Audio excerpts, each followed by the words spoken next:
Good afternoon. Habari Jambo, PACM. I want to thanks PACM for good work of organizing Africa Liberation Day every year. But I also want to thank PACM for arranging a special tribute to the late President of Tanzania, Dr. John Pombe Magifuli. Magufuli was the 5th President of Tanzania, and he came to power in year 2015. But before that, he served the government for 20 years, and he was member of parliament, and he held some ministerial post. Magufuli came to power under CCM party, and he was given the task to cut corruption. Magufuli follows CCM manifesto, but on his style, and he was given a nickname of bulldozer because he has zero tolerance on corruption. Magufuli brought back discipline in public office, and he cut corruption. Good road, hospital, free education, protect Tanzania mineral and land, and many more. Magufuli believes on Tanzania and Africa is rich, and he urged people to work hard and not to rely on foreign donors. As he said, there is no free lunch. Magufuli stand firm during the corona pandemic and refused to lock down the country. He urged Tanzania to follow all the measures and his advice by wearing masks, wash hands, and use local remedies to protect against corona. I can spend the whole day talking about our beloved President Magufuli, but the time is not in my side. I want to thank God for his life and ideology, which will live with us forever. The late Magufuli died on 17th of March 2021 at the age of 61 with a heart problem. God gives, God takes. Rest in peace, Dr. John Pombe Magufuli. You will be remembered as one of the African greatness. Thank you so much. God bless you all. Asante.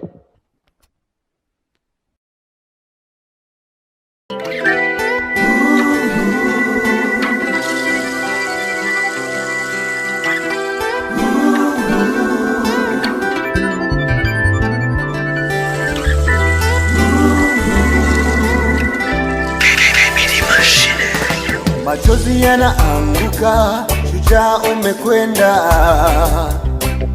Huzuni zimetanda, shujaa umeondoka. Kipenzi cha wengi umetutoroka.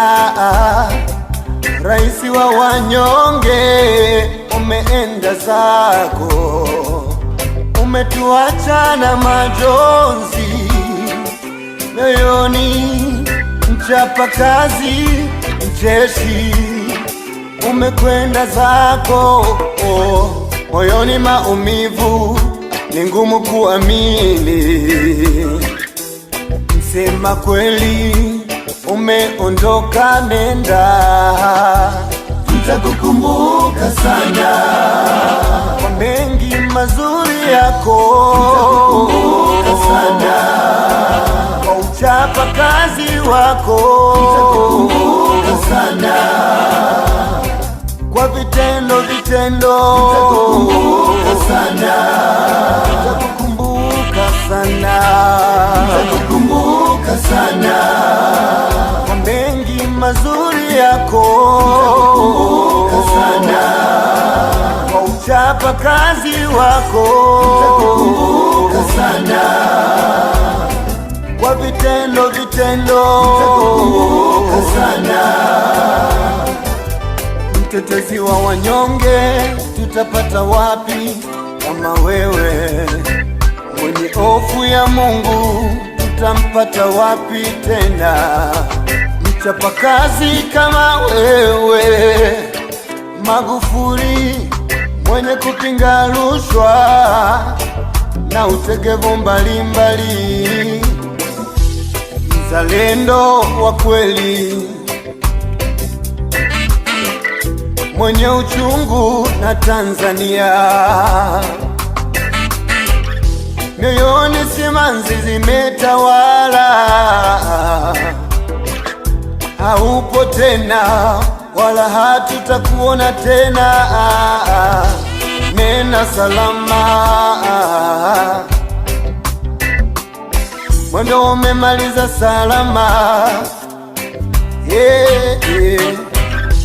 tutakukumbuka sana kwa mengi mazuri yako, tutakukumbuka sana kwa uchapa kazi wako, tutakukumbuka sana kwa vitendo, tutakukumbuka sana, tutakukumbuka sana, tutakukumbuka sana kwa mengi mazuri yako, tutakukumbuka sana kwa uchapa kazi wako, tutakukumbuka sana kwa vitendo, tutakukumbuka sana. Watanzania tunalia, huzuni imetawala, viongozi wanalia, huzuni imetawala, watoto wanalia, huzuni imetawala, na wazee wanalia, huzuni imetawala. Nena salama, uende salama, nenda salama Magufuli, uende salama, oh yeah, yeah.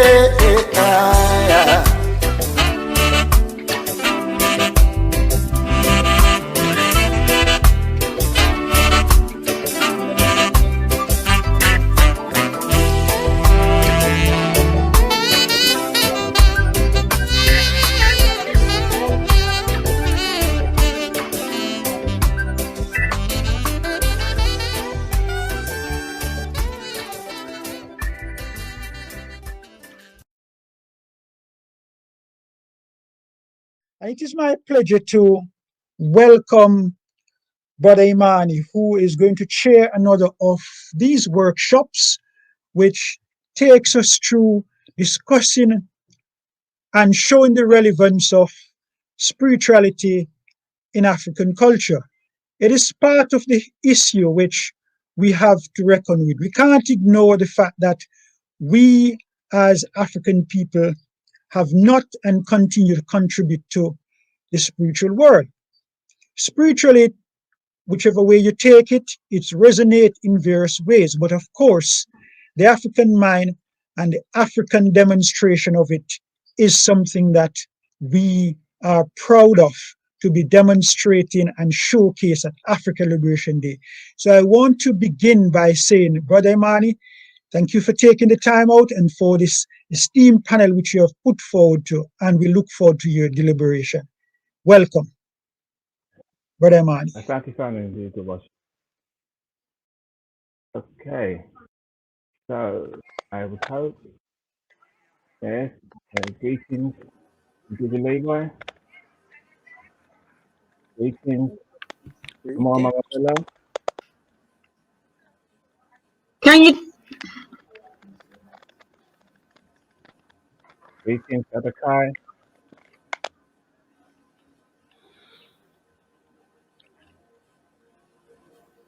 And we've got the panel set up. Okay.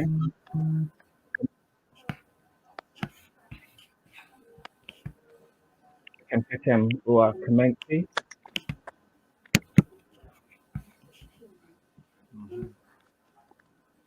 And I think I've got people also coming. Yeah. Greetings, everybody. Down, but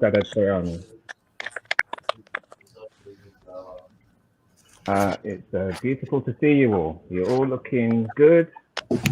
Welcome to Africa Liberation Day, Pan-African Congress Movement, African Liberation Day, Pan-Africanism building into the 22nd century. And I'm very honored to be chairing this panel and honoured to see who is here. I think we have some other guests who will be able to join us a little bit later, but as we're in cyberspace, they have other things and they're in great demand, so they will be joining us.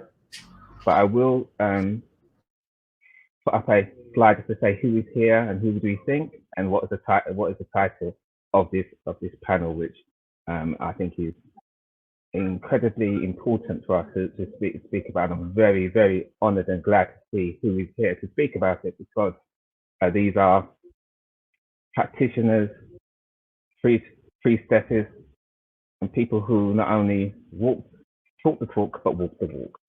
So, okay, so let me, before I begin properly, I'd like to ask for the elders before me, do I have your permission to continue? Asante sana. Asante sana. And do the Sahaka, I'm just going to share my screen. If you can just this up.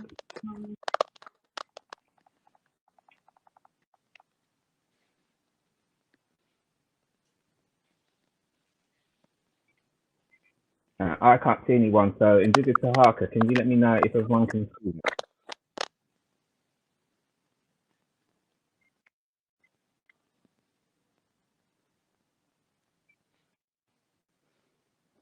Digital Sahaka, if I can see on the screen, if anybody in the call, if you can put your thumbs up, let me know that you can see what's on the screen. There you go. There you can see it. Okay, brilliant. Right, so, Kutoa Shukrani, to give thanks.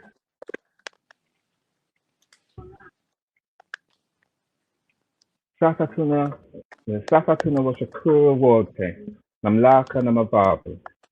Tuliza kwamba tuna uhusiano wa karibu na kwamba watasaida katika kuonyesha malengo yetu. We now thank all the powers and ancestors, ask that we have a closer connection with them and that they assist us in manifesting our objectives at the start of this conversation and this learning and this sharing of wisdom.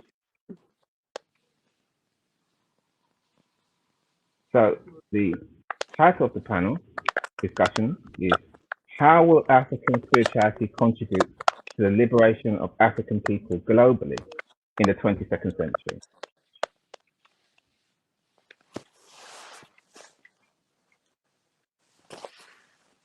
As I said, we have a powerful and esteemed panelist. He's not with us now, but hopefully he'll be able to join us, MJ or Elder in Kiswahili, Professor James Small. With us is MJ Professor Baina Bello from Haiti. We have the Paramount King Wa Kamensi, the Asara Set Society, Europe. We may get, she's very busy, but if she can, Her Royal Highness Queen Diambi, Kabatusuila, Tshiyoyo, Muata. No, I didn't say that properly. I'm sure she'll be correcting when she comes, because I'm speaking my English tongue. I can't get around our languages, so I do apologize. We also have Ndugu or Brother Leroy, the Remani representative.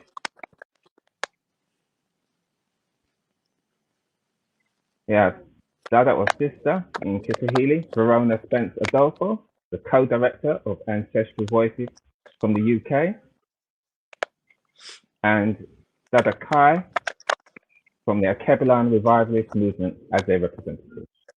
So a very powerful and esteemed and knowledgeable panel. I'm very pleased to join you with and to share this movement. So why is the Pan-African Congress movement taking this position? Why are we looking at African spirituality into the 22nd century? Well, this comes from our second aim of the Pan-African Congress, to create a oneness among our people that will be held together by the promotion and practice of African spirituality in line with our African tradition. And this is backed up by our objectives, from our set of objectives relating to our aims, and those objectives in relation to African spirituality are that to seek out other groups and individuals of the race who share our aims in relation to African spirituality, to facilitate dialogue and continue development of the principles and practices to give expression to our spirituality. So that is why we have gathered together these panelists, which we are so honored that you have taken the time to do so, to ensure the establishment of concrete principles and practices of African spirituality within the organization and our community. And our final objective regarding African spirituality is that as we seek to arrive at a clearer spiritual path, to identify those principles with which we are knowledgeable, moving to practice them with conviction. And I'll stop sharing then. So as I said, my name is Ndidi Imani, a member of Pan-African Congress Movement and an African spirit. So we're going to just go straight into the questions. And what I was asked is that everybody, I've given you a little introduction of who you are, your names, but if you can give just a little bit of a explanation of who you are and what you do and how your relationship in terms of African spirituality as part of your answer to the question. So the first question, and we're going to go straight in, and I was also going to say that we have a varied group of people watching. Some are new to African spirituality, some are very experienced. But if we can have a conversation where we talk and also I know from the panelists here will do this, but it will be my sincere aim is that we give the real truth around African spirituality and some maybe even some uncomfortable truths regarding it for us to understand about our role and how we express our African spirituality and how to take us to our liberation and what we see as our liberation. So, the first question is, what is African spirituality? And so I'll first of all go to Andre Bainabello. Mama, if you could your little introduction and speak on that. Play for about 5 or 6 minutes. That would be fantastic.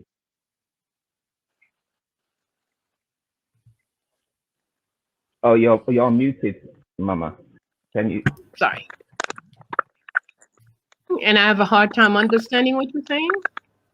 Oh, okay. So to say again, I'll say it slowly, hopefully the connection is better, is that if you can give a slight introduction to who you are and your history and your background, especially in terms of African spirituality, but also then to answer the question about what is African spirituality.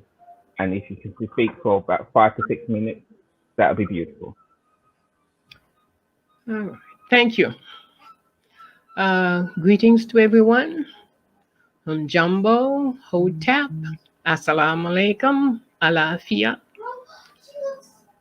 I am the daughter of Marie-Christine Domerson and Yves Auguste, the great-granddaughter of, going back great 7 generations to make it short, of Mesan Kouachi from Dahomey,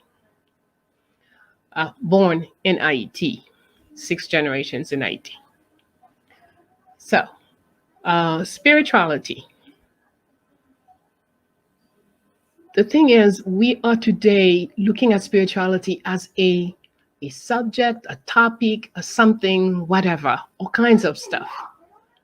But actually, the simplest thing, as far as I understand, is if we understand we are spiritual beings who have borrowed an outfit of flesh and blood to experiment a little time on the finite world, then we are approaching understanding our spirituality.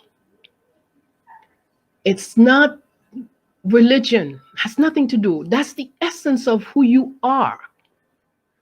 And that is why when someone comes and separates you from what you and yours have always known, it is, if they call slavery crime against humanity, I would have to say that when a people have been separated from their natural spirituality, then those who programmed and executed this crime against them should be tried for crime against cosmos, not just the humanity.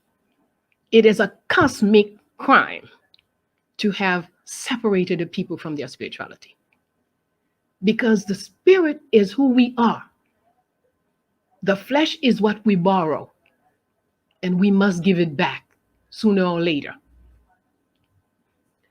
Now, what is spirituality? Being a spirit being, spirituality is all that we are, because it is from our spirituality that we get our cosmic vision, we get our belief system, not belief in this, that, or the other, but the relationship established between all living things. That means from my spirituality, I know when I shouldn't say, for example, Soleil is my mother, the sun is my mother. We're talking about a very, very old spiritual fact. We're into the science of our life. And so spirituality, we say, it brings you your cosmogony. It gives you your belief system, your relationship with everything, whether the moon, the sun, the water, the air, the plants, the animals, everything that exists. Your spirituality determines your relationship to that life form. Then you create a language to express that which you have conceived as your belief system. Then you will have the traditions that are in harmony with your language and your belief system and your cosmogony. And then you create the science as to how to respond to the necessities of life in the flesh. That's when your science comes. Whether you build a teepee, like the Arawak, for example, or Guam, or you build a straw house or a mud house or a glass house or pyramid, it's your science that you are applying to determine how you're going to protect yourself from sun or from rain or from wind or whatever. What you choose to eat and how you cook it, how you present it, it's your science. Because when you are cooking, it's not, cooking is women's stuff. You don't understand anything. In cooking, first of all, cooking is your first medicine. What you put in your mouth is the very first thing that will keep you healthy or no. Then in order to cook, the person has to have knowledge of mathematics, arithmetic, proportions, chemistry, heat, transformation of things, getting it to be liquid, to be smooth, to be whatever. All these are sciences that we're applying on a daily basis without thinking of it, and certainly without taking ourselves from some big time, whatever. No ego involved. Raising children, it's a science. You have to know the psychology. You have to know the sociology of your culture to raise your children properly, to properly handle the relationship husband and wife. There is a science to it, and all of it is brought to you by your spirituality. So if I take a quick example of an African woman who was living in her village, who knows that people build their own house with their own hands, and we're proud that when our son is 16, he has to go and build his own house and settle in his own place. We following these growths and encouraging him and creating scenarios to get things to happen a certain way. All of this is our spirituality. So it's not about what we do on Saturday or Sunday or Monday. It's on a daily basis how you rise up in the morning. The Arawak side of practice, they tell you the most important thing for any human being is to meet your creator every morning when you wake up. And that practice, you cannot do it with anybody. Everyone has to do it for himself and by himself. So when you rise, if you have to address yourself to address the sun or the moon or go to the river, husband and wife don't do that. Each will do it in his own time, her own time, in her own way. So spirituality doesn't have dogmas. It doesn't have got to be on Friday. You can't this on Saturday. No, because it comes from you and it's forever growing. It is eternally transforming you. You grow with it and you learn constantly. And one way I like to describe spirituality is a vehicle. It's not a program, but it is the vehicle that we use to travel from the visible world to the invisible world, collect information in order to grow and return and be better in the visible world. Oh, thank you so much, Mama. Thank you so much for sharing that wisdom. And if I can now go to Paramount King Uwakamenti, if you could answer the same question and give your take on what is African spirituality.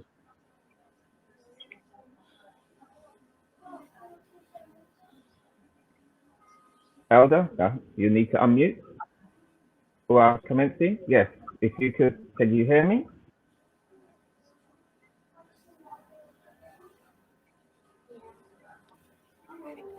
Can you hear me? Yes, I can hear you. Can you hear me? Hello, Etepu. Yeah. We can hear. You can hear me. We're back in the technology, everyone. We'll persevere. Etepu. Yeah, we can hear you. Okay, peace and many blessings, everyone. My name is Owa Kemensi.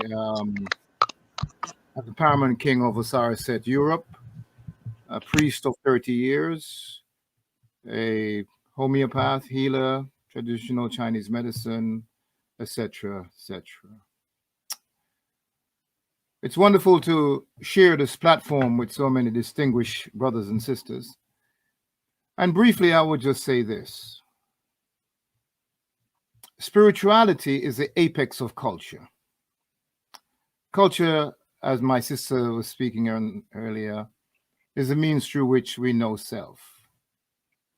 The practice of spirituality for us is that it connects you with who you are. Man has two natures. He has a divine nature and a human nature. The human nature is the basis of all the evil that we see in the world. The divine nature is that nature which brings all good things. So the purpose of spirituality is to connect you with your true self, your true divine self. It is a means through which you bring enlightenment into your interactions, into all areas of your life. Spirituality is simply about connecting with the highest principles within your being. It creates health and wellness, success in all areas. So when we think of spirituality, the practice of spirituality, it means therefore that we must have a curriculum. We must know what it is when we talk about the cosmogony or a cosmological understanding. We must have a means to progress our people through that. The spirit is a tool that you use. You are not spirit. The spirit is part of your being. You are consciousness will.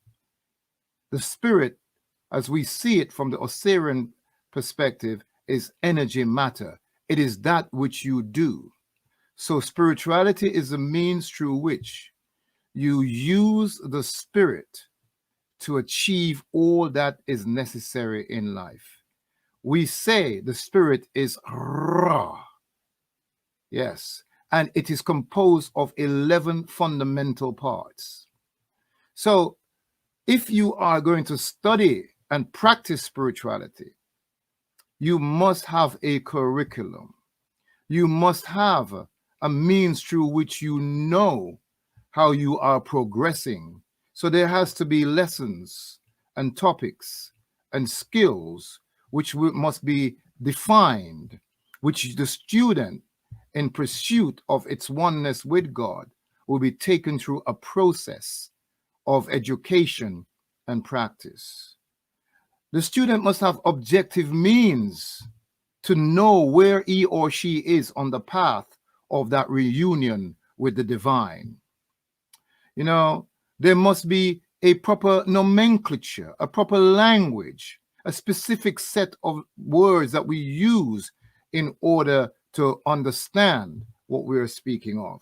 Spirituality is as complex as studying theoretical science, in the sense that there must be a proper methodology that will assist us. Because if we say that spirituality is a means through which we are going to meet the demands of the times, we must be clear and scientific, because God is a scientist. The supreme being that made you and I made us on scientific grounds. And it is important that we understand that and put together a set of practices that will enlighten and transform us, take us out of our human nature, out of our fears, our anxieties, out of our emotionalities that derails us and creates all of the disunity and the malpractices that we see in the world today, the decadence, the evil that is on the rise and continues to grow. It is spirituality. It is a knowledge of self. You see that? You have to know who you are. And what spirituality is a means through which one becomes conscious of oneself as a divine being, a God being, not a human being. We live in the phenomenal world. And as my sister says, we clothe ourselves in flesh, but we are not of the flesh. We are consciousness will, an immaterial reality that is eternal, that is infinite, that is all-knowing and all-powerful. It is how we return to that sublime state of being, and spirituality is the means through which we return to our source. I will just stop there. That's my definition of spirituality. Thank you so much, Paramount King. That was beautiful. Thank you. And now I will turn to Dada Kai. And if you would like to add your thoughts and your understanding of what is African spirituality, welcome.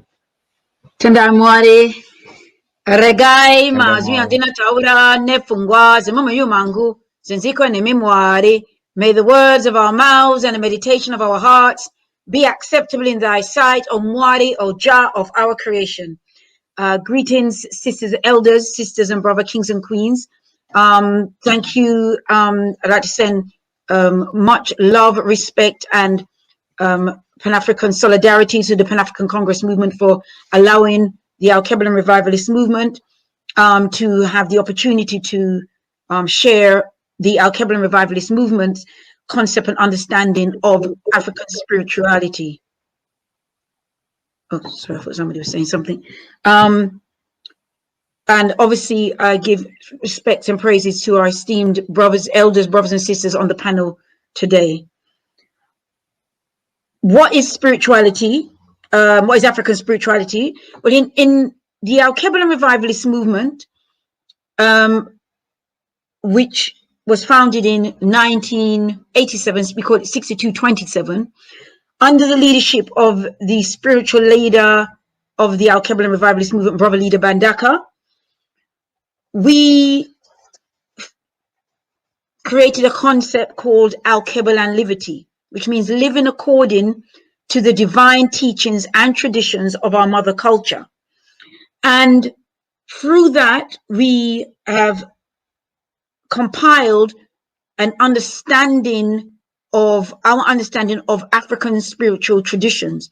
Al-Qaeda Liberty is a synthesis of the many traditions throughout the motherland and the diaspora.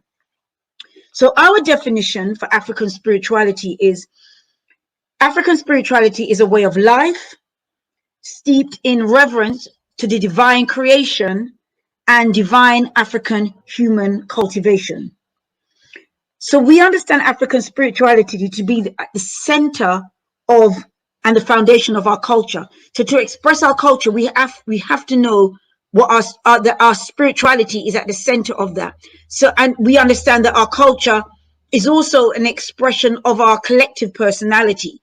So, you know, we have what we call like our behavioral personality. Then, you know, the behavioral scientists will say, you know, you do things like you have in your own individual family. Then people may say you sound like your mother, or you all laugh alike, or you all, you know, so how you express yourself, how you do things in a microcosm in terms of your individual family network, you may be very similar.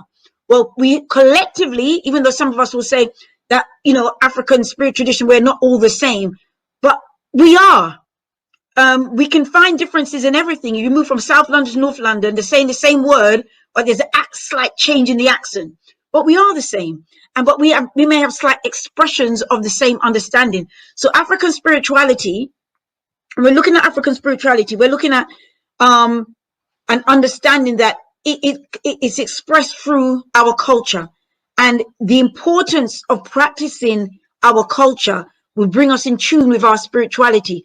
It helps us to understand who we are. It helps us to understand our divine creation. So even as an oppressed people, you can only be oppressed to a limit. They can only have physical control over you, but mentally and spiritually, they will never have that control once you have a divine connection with yourself and the forces of the universe, harmonizing with the creative forces of the universe, living according to the divine laws of our mother culture. Is one of the ways in which we express our African spirituality. Tendai Mwari. Sansana, Sadaka. Thank you so much for sharing that liberty. And now I'd like to go over to our dear brother from Birmingham, Brother Leroy from the Remani faith. So, Brother Leroy, or Ndugu Leroy, could you give us, according to Remani, the concept and understanding of what is African spirituality, but also who you are and what Remani is? It's a brief introduction.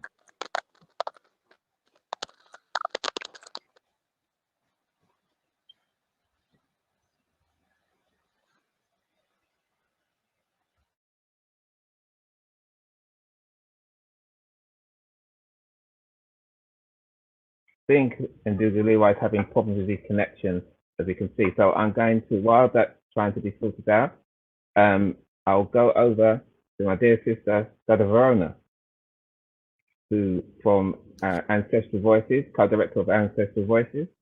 And again, Dada Verona, if you could explain who you are and Ancestral Voices is, and also on this concept of what is African spirituality, something that I know you and your husband, Dalian, the other co-director of Ancestral Voices, has spent 11 years helping us to understand. So please go ahead, Dada Verona. Thank you very much. First of all, I'd say thank you, Ndugu Umani, for having me on, and to PACM for being very consistent over the years in providing a platform and a space for us to give knowledge. I also want to thank the rest of the panel Mama Bayina Bello. I feel very honored to be here speaking with Sister Kai, Akumensi, and to Brother Leroy. So I was going to give thanks. So my name is Verona Spencer Dofo, as you just said. I am one half of what is known as Ancestral Voices, which is run by myself and my husband, Dalian. It is an educational initiative that we set up 11 years ago to help share information on African spiritual philosophies and practices to allow us to reconnect with knowledge of ourselves. Largely, we've been, quite separated from this knowledge, or being conditioned to believe that it's something that is negative and evil to stay away from. So what we have done is spend the last decade plus is providing information that is free from colonial propaganda and stigma. And so our work includes documentaries, books, and courses, and so that's what we do. Now, to answer the question, what is African spirituality? I think that's quite a big remit, and everyone's actually answered it really well. So I feel very much under pressure. But I would say African spirituality, in my mind personally, is just spirituality. I wouldn't even say it's African.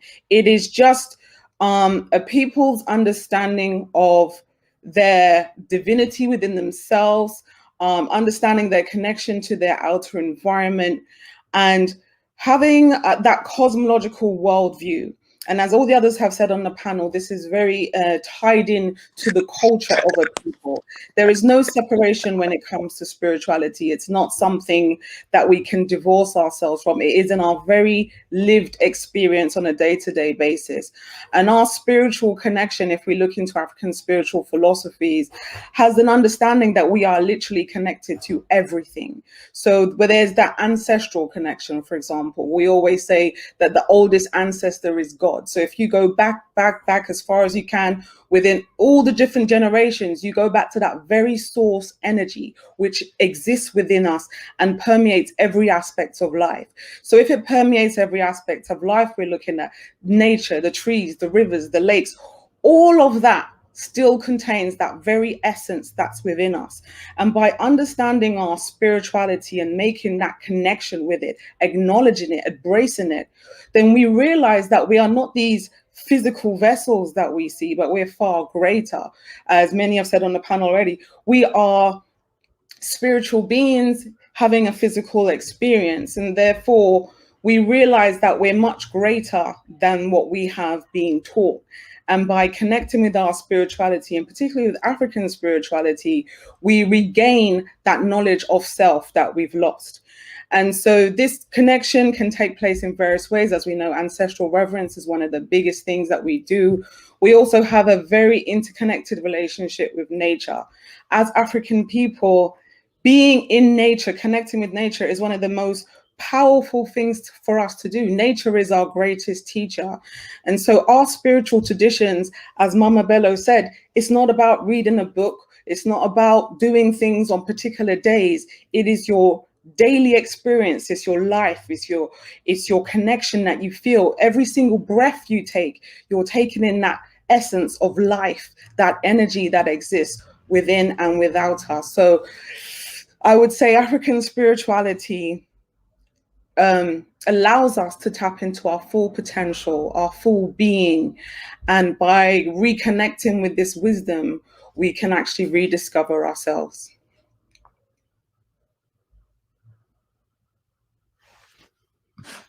Sorry, I know that was shorter than everyone else.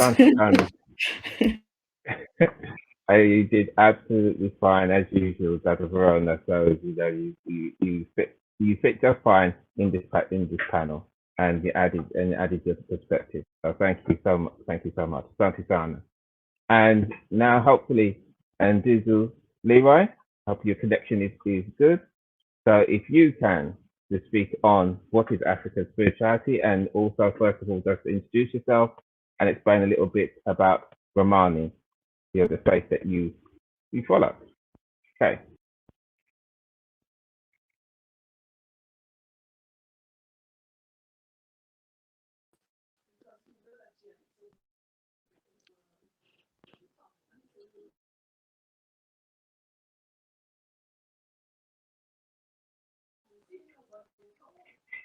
Can I be?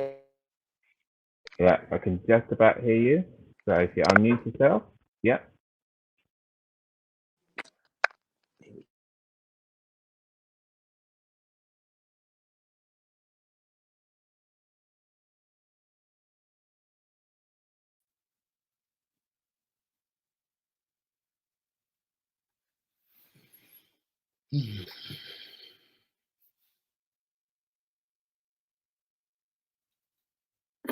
Shikamal Baba James Small, it's wonderful to see you. Thank you for taking the time to join us. Yes, sir. It was a lot of hard times with painting the house. Good morning, good afternoon, everyone. So I had to run to Home Depot. But I'm back. So it's getting you involved with many other things that you have to do. So thank you for taking the time out when you're trying to do those things for the home. Home is important. Home is important. So what we were just discussing, and MJ, is as we talked in the brief about what is African spirituality, and the panel has spoken. And I'm going to try one more time with my brother Br Leroy and see if the connection will allow him to speak to. So, Br Leroy, again, would you like to try again?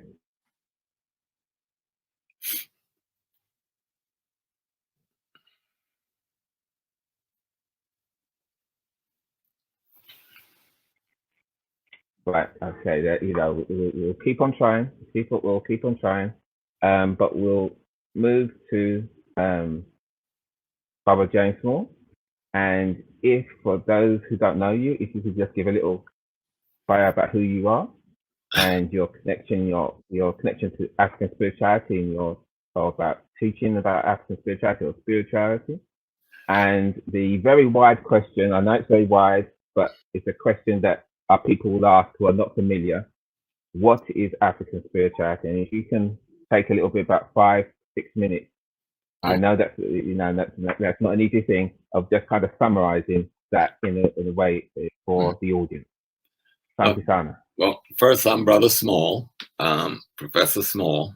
If you go to YouTube, you get all you need to know about me, so I don't want to waste much time on me. I've been involved in this African liberation movement all of my life. It's the only life. I've taught at universities, I've lectured everywhere. I'm a father of 8 and a grandfather of 23. I'm married 51 years. That's your hardest liberation movement, that struggle. But I'm just someone who spent his life wanting to be an African man. And basically that's who I am. So in terms of spirituality, that's a very simple one. Spirituality is the African sacred science, which should determine our reality.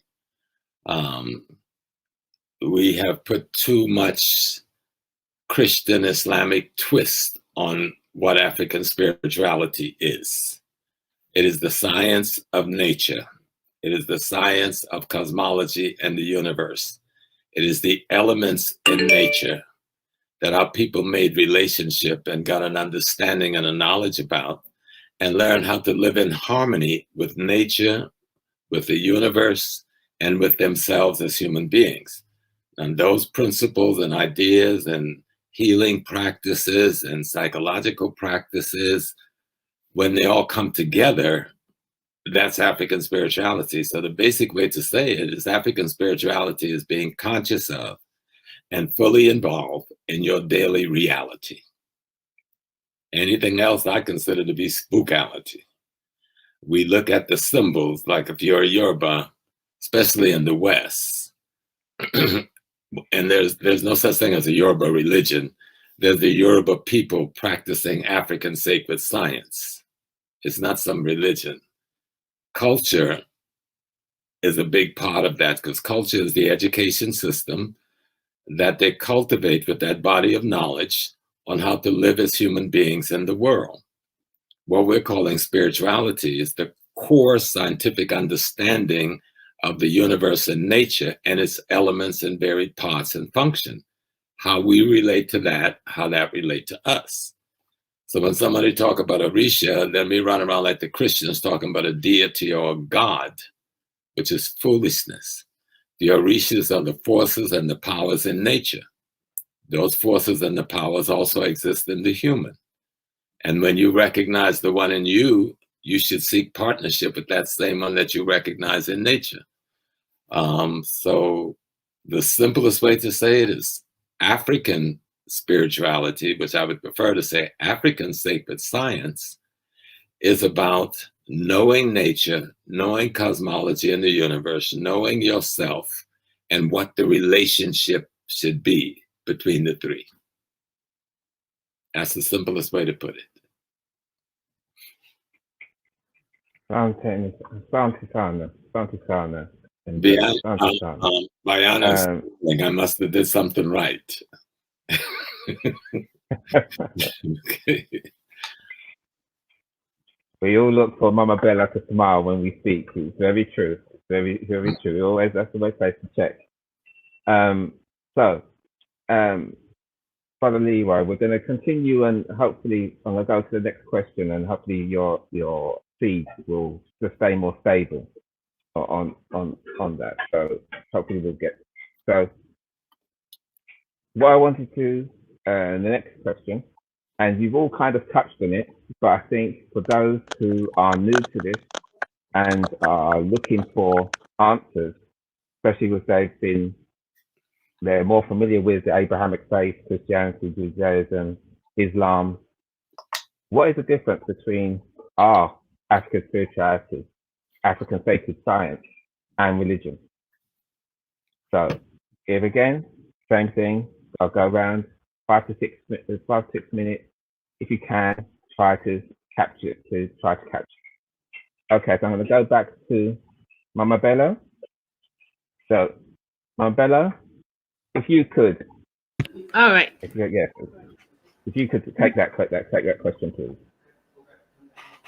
Greetings to everyone again. What is the difference? Is there any relationship between spirituality and religion? I don't know. I would have a hard time. I think I would say, well, the way I usually define religion is it's the business of selling a particular image of the divine. So to me, once you go into the business of religion, you could look anywhere into anybody's spirituality and you pick whatever you want, and then you create a dogma, you make some rules, especially there are price to everything. I mean, we cannot forget things like simonies in the Catholic Church. Simonies was a price you pay for your sin. So when you have being unfaithful to your husband, to your wife, when you go to the priest and you admit that you were unfaithful, there is a price to pay. If you went and you killed 2 people, you get forgiveness, but you pay a price for that.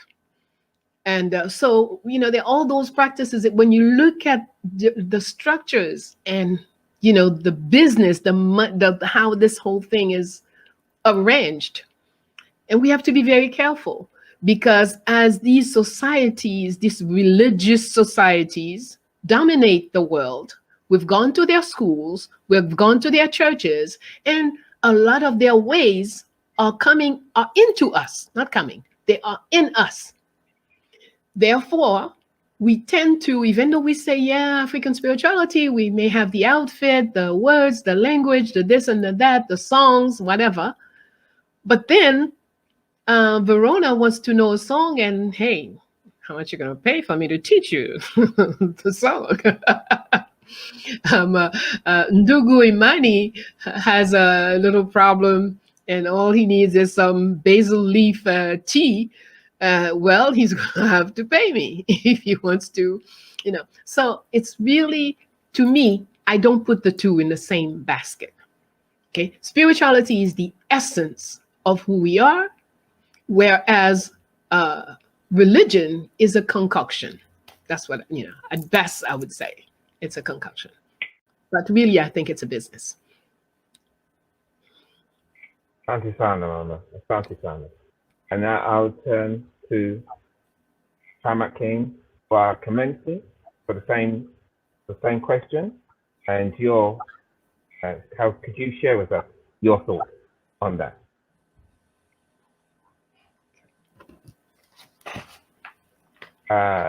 Although you need to unmute yourself.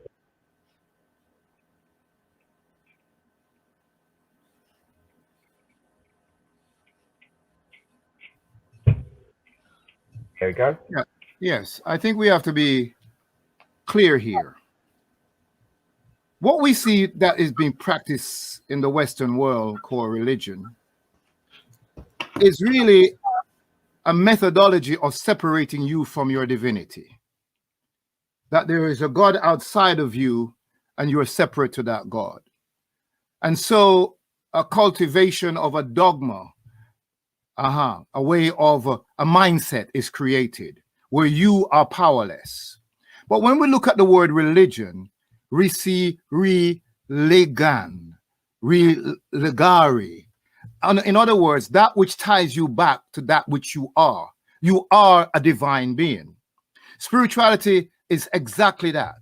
Spirituality is a means through which you reacquaint yourself with your divinity, with your understanding of life in its totality, in your understanding that you are a God being. And in other words, you have control and power over the things in your life. So when we say spirituality, we're talking about knowledge of self, which then becomes self-knowing. And in knowing self, you act from that knowledge and create your own reality. So we get into this thing about religion and spirituality, and the reason why we're not into religion is because there's these myths that's been created that says so-and-so is so-and-so, and these miracles, and you must come to this religion, and all of that hogwash. And that's why we are denying religion as a practice. But in reality, for me, they speak to one and the same thing. African religion, African sacred science, African spirituality is about you acting as a God being in your life. And you create through understanding the different aspects of your being and bringing that into a totality that enables you to be a light, to be an emissary of the divine in the world, because you are a divine being. So spirituality is simply about, reconnection to that which you are, self-knowing. And when you know yourself, the actions that you take is your choice. You are free to choose. And in knowing that you're not a human being, knowing that you're not limited, knowing that you are an infinite, eternal energy source, you can then utilize that knowledge of yourself, become self-knowing, and create your own world. So when we look at religion, let's not say, okay, the Catholics did this and the Seventh-day Adventists did this and this is what they do and they're hypocrites and so on. Yes, that may very well be true. But religion, if you look at the word and how it's coined, it is that which legitimately ties you back to your divinity. And that's my understanding of the two things. Asante Sana, Elder. Thank you for sharing that more, that wisdom and that understanding. And Mama Stella has said that know yourself and you will know the universe and his God. I'll go to Sadakai. Could you take us through, as you see it and are taking with other movement, see if there is any difference between African spirituality and religion? Tendamwari, be thankful unto God. Let me give thanks to Baba Smalls for joining us as well. Tendamwari, is religion and spirituality the same? Well, I think when we look at the word religion, as been said earlier by Kumensi, the word religion comes from the word Re or Ra, which is an expression of God, goddess, legare, to bind to. And so in one sense, we shouldn't be against the word religion, but we know that how religion is expressed and how religion is practiced is more about controlling people, oppressing people. That's how religion is expressed in other cultures, especially on the African. When we're looking at African spirituality now, as been said earlier, we're talking about the natural essence of who you are. It's about bringing out your godlike essence. And so when we're talking about, when we use the word like either godlike or mother god, spirit, divine forces, in the Alkebulan revivalist movement, we Shona, the Shona people of Zimbabwe, we use that system to have a deeper understanding of our traditional African spiritual traditions. And so when we talk about the attributes of Mwari being the creative forces of the universe, the divine creative force of the universe. And the purpose of practicing and living according to the laws of nature is to bring out the divine purpose of your being. And that's what African spirituality does. So I know that some of us may say that African spirituality or spirituality, but I think we have to emphasize African spirituality because we are Africans. And because there are other people, they will call their expression spiritual or, you know, what have you.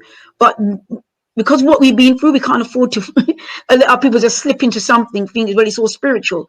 It might be for them, but their spirituality will be expressed through their culture. And once we start expressing ourselves through somebody else's culture, we're moving away from ourselves.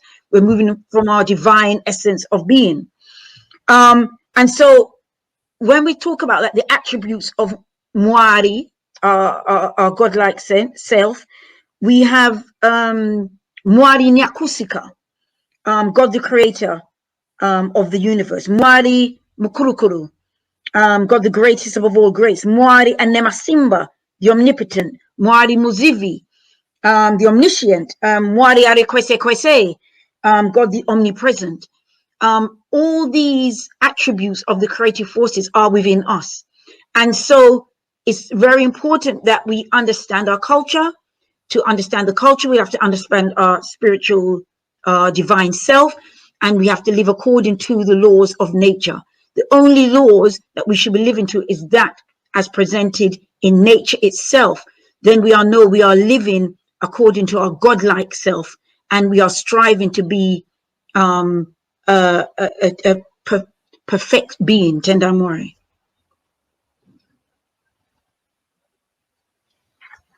Tendamore. Yes, my sister, it's beautiful. Thank you. Thank you for sharing that with us. And it's important that that I know that I'm asking the same question and having excellent answers, but because there's such confusion about African spirituality, about our sacred science, and misinterpretations and hiding and dogma and taboos, it's a living expression to have such a panel speak about it and keep on saying the same thing, so people understand there is one and that we do have an understanding, and it may be expressed in different ways, but it is the same. Brother Leroy is still having the problems, and hopefully that it will be resolved and I will be able to come in. But I'll go to Barbara Small. Barbara Small, if you could give us your view on religion, and is it how does that compare to African spirituality or African sacred science? Well, I'll just be repetitive because, Baba said it, Iya said it. Religion, the word, I think we have to separate from the Euro-Asian practice, because the word certainly means to bind back. So what are you binding back to? but the best of your ancestors and the universe as they understood it. That's not what Western religion is about.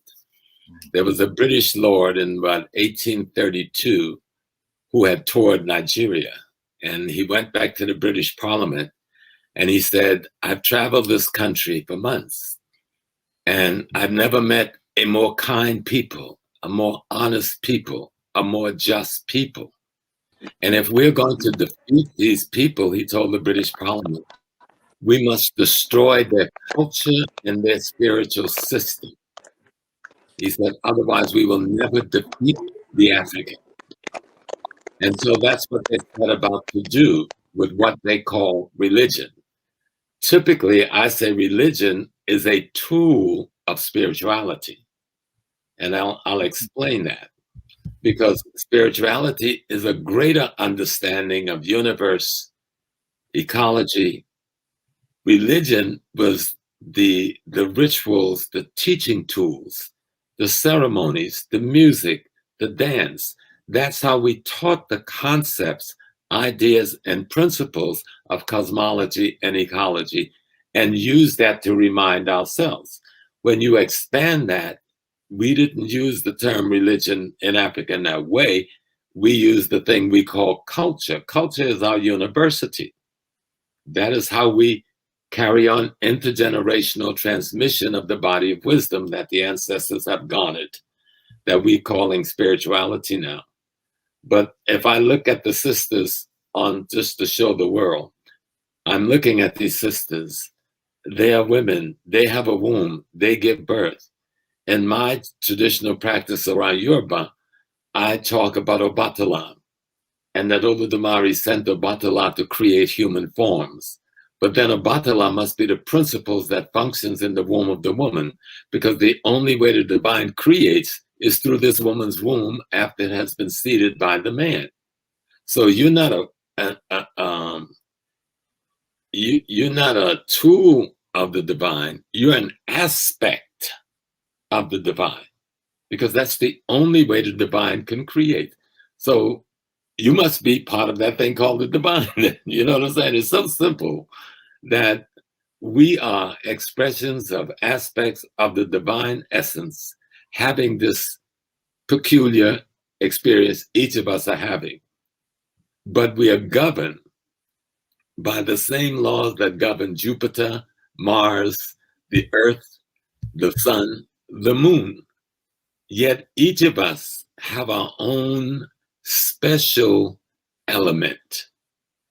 You know, body's got multiple cells. You put them under the microscope, they all look alike, but each of those cells have a different function in the greater body. And so we are like cells in the body of the divine, with each a function.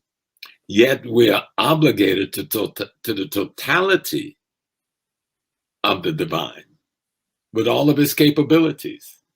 You know, when you talk about cloning, you can take a cell out of the finger or out of the leg or out of the arm and create the whole being. Well, each of us contain the totality of divinity, while at the same time have our own individual peculiar function as a part of that divinity. And that divinity, in any language of Africa you look in, is the totality of everything. The white man is trying to catch it. He's got his little practice trying to call it a theory of one. He'll never get it, because he doesn't have the capacity to retain the energy essence necessary to be a part of the greater thing in the manner he would wish, because of mutated deficiency. That's nature did that. I didn't do that. I'm just trying to understand all of that and how we live in harmony in the same space. And I think the things we call Western religions are really nothing more than state ideology that use aspects of spirituality in the way that Baina was defining it, as a business to run a state and control people.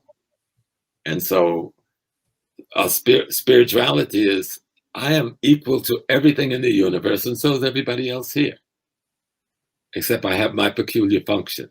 I've been giving a peculiar assignment. We say, you make your agreement with the divine before you come. My power force is called Oya. Oya is considered to be the guardian of the gateway to the cemetery. And that's a metaphorical description.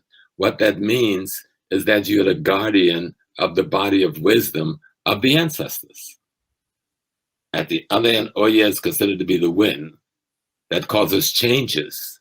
Yes, when you garner wisdom, you then cause changes, both in yourself and in your surroundings. So everything we did, that's why we have Orishas that deals with herbalism. We have Orishas that deals with curing diseases.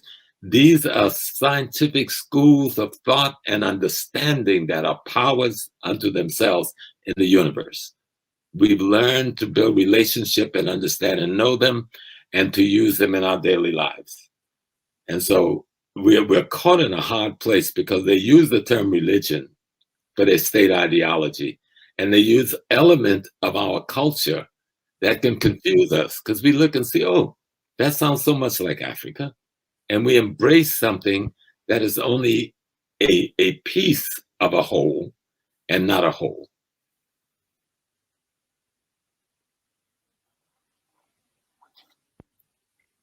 Asante sana, brother. Again, as usual. Yes, Mama Bella, you want to add something? No, I would like to make a suggestion. Since the brother is having difficulty, could we say that anytime he appears, if it looks like it, whoever's talking would stop and give him a chance to say something, since he has not had any chance? I think that's a very good suggestion, Mama, and we'll put that in place. Asante. And so yes, Asante, Baba Smalls, I'll remember that one. The cell of the creator. I love that. That really expresses so much. Right. And Br Leroy, you're here. So yes, I am. I'm having great difficulty. Beautiful. Yes. Yes, we know, my brother. Great difficulty because I'm speaking to you through my phone, so I'm having difficulties. So I'm in and out. So we'll just go straight into it. So if you can say about you and about Remani and between religion and African spirituality. Yeah, please, as much as you can, as the technology will allow you. If I do cut out, I'll come back in. Yes, from our perspective here, we have two strands of African spirituality that we are studying, one from the Congo and one from Tanzania. The Remani Haitakatifu comes from Tanzania. And I've put out a recording of a reading that we did for ALD earlier. I don't know when they'll show that, but that comes, I would think, fairly well in conjunction with the topic that we are speaking of right now. And in particular with Professor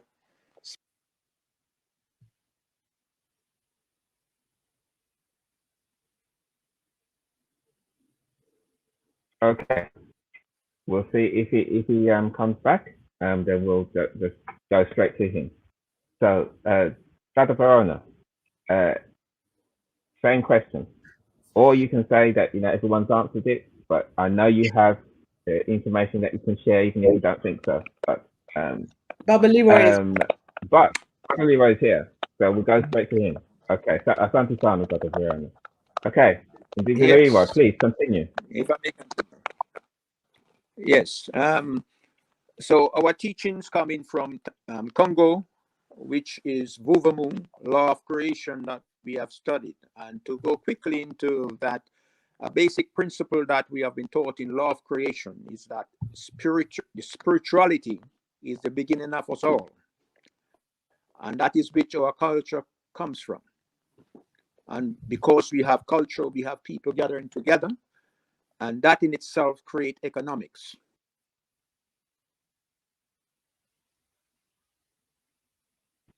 We'll persevere. We'll persevere. Let's see, give us a second if he comes back straight away. No? Okay, so I'm going to move over to you, Dr. Verona. So, same question, my sister. All right. First of all, I'd like to... Sorry.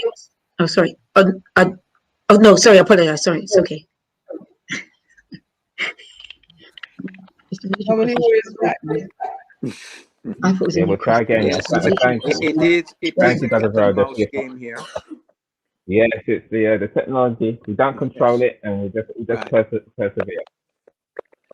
As I was saying that from law of creation, we have learned that because of the culture and the people coming together, economics is the product of that situation, whereby we know we have to eat and drink and we have to provide for ourselves. We have young ones and stuff like that.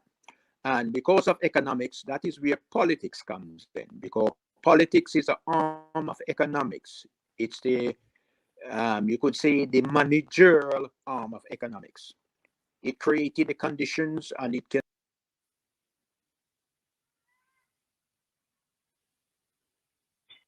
Just going into some other bits. So I'm going to give a second because I reckon that in a minute or two he'll come back. So yes, it has been very enlightening for me. Even though I have an understanding, but to hear again expressed, it's never. I'm never tired of hearing it being expressed with the wisdom. But Rebecca and Dizzy, please continue.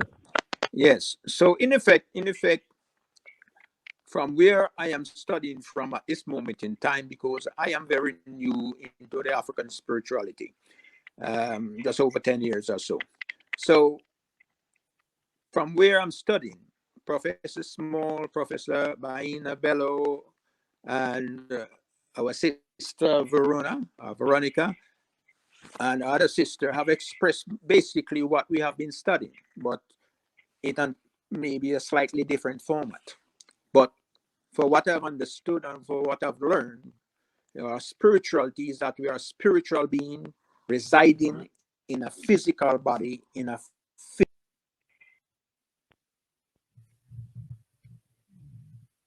Indeed.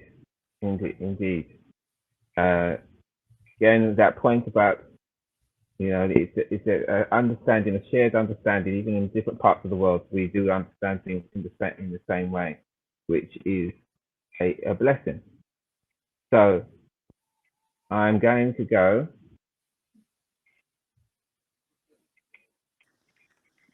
Yes, I'm going back. Let's see. Yes, there you go. Dizzy Leroy. Yes, if you can continue your thoughts.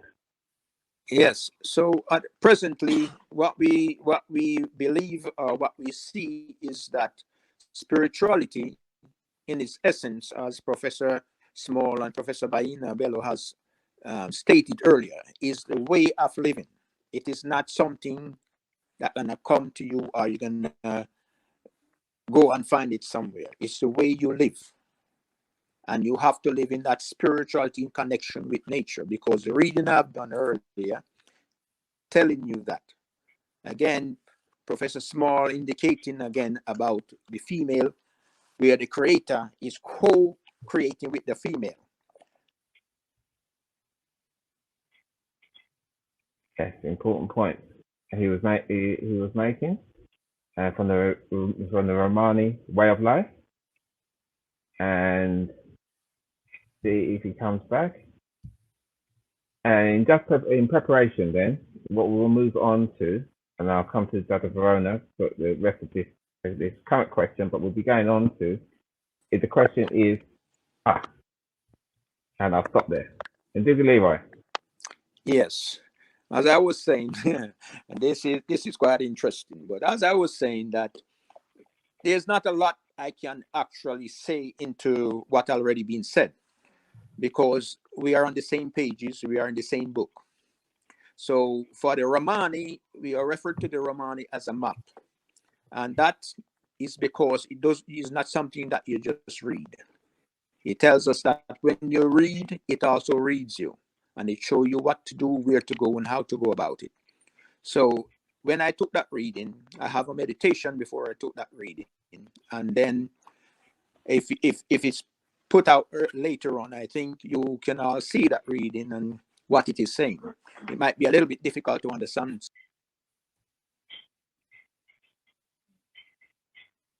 Okay. So yes, we'll look at that. If there's time, we will look at that reading that you kindly provided from the Remani map. Now, Dr. Verona, let's on to this again. If you'd like to give your thoughts on spirituality, African spirituality, and religion. Okay, so first of all, I would like to welcome Baba Smalls to the conversation. Thank you. And I was also going to suggest that for time, and because we've been on this question for a while, and I feel like the panel have done an excellent job, I'm happy to just go direct to the next question, because I really want to get into the crux of how we can use our spirituality for our liberation. Asante sana, Dada. Asante sana. And yes, that's exactly what we're going to do. The next question, I had several questions, but I think we'll go straight to the crux for the next hour of your valuable time that we have. And so the next question is liberation, is African spirituality important for our liberation?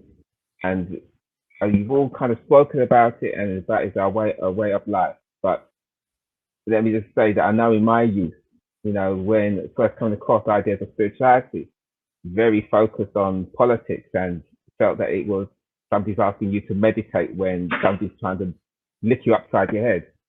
You know, what does that do for me? So we want to have that wider expression and understanding how key and how you see it, how liberation is African spirituality key to our liberation, and how does that express itself in some practical way that people can understand. So again, I'll go back to dear Mama Bello, and if you could start on that in about 5 to 6 minutes, if you could give your thoughts on how is African spirituality key or important to our liberation.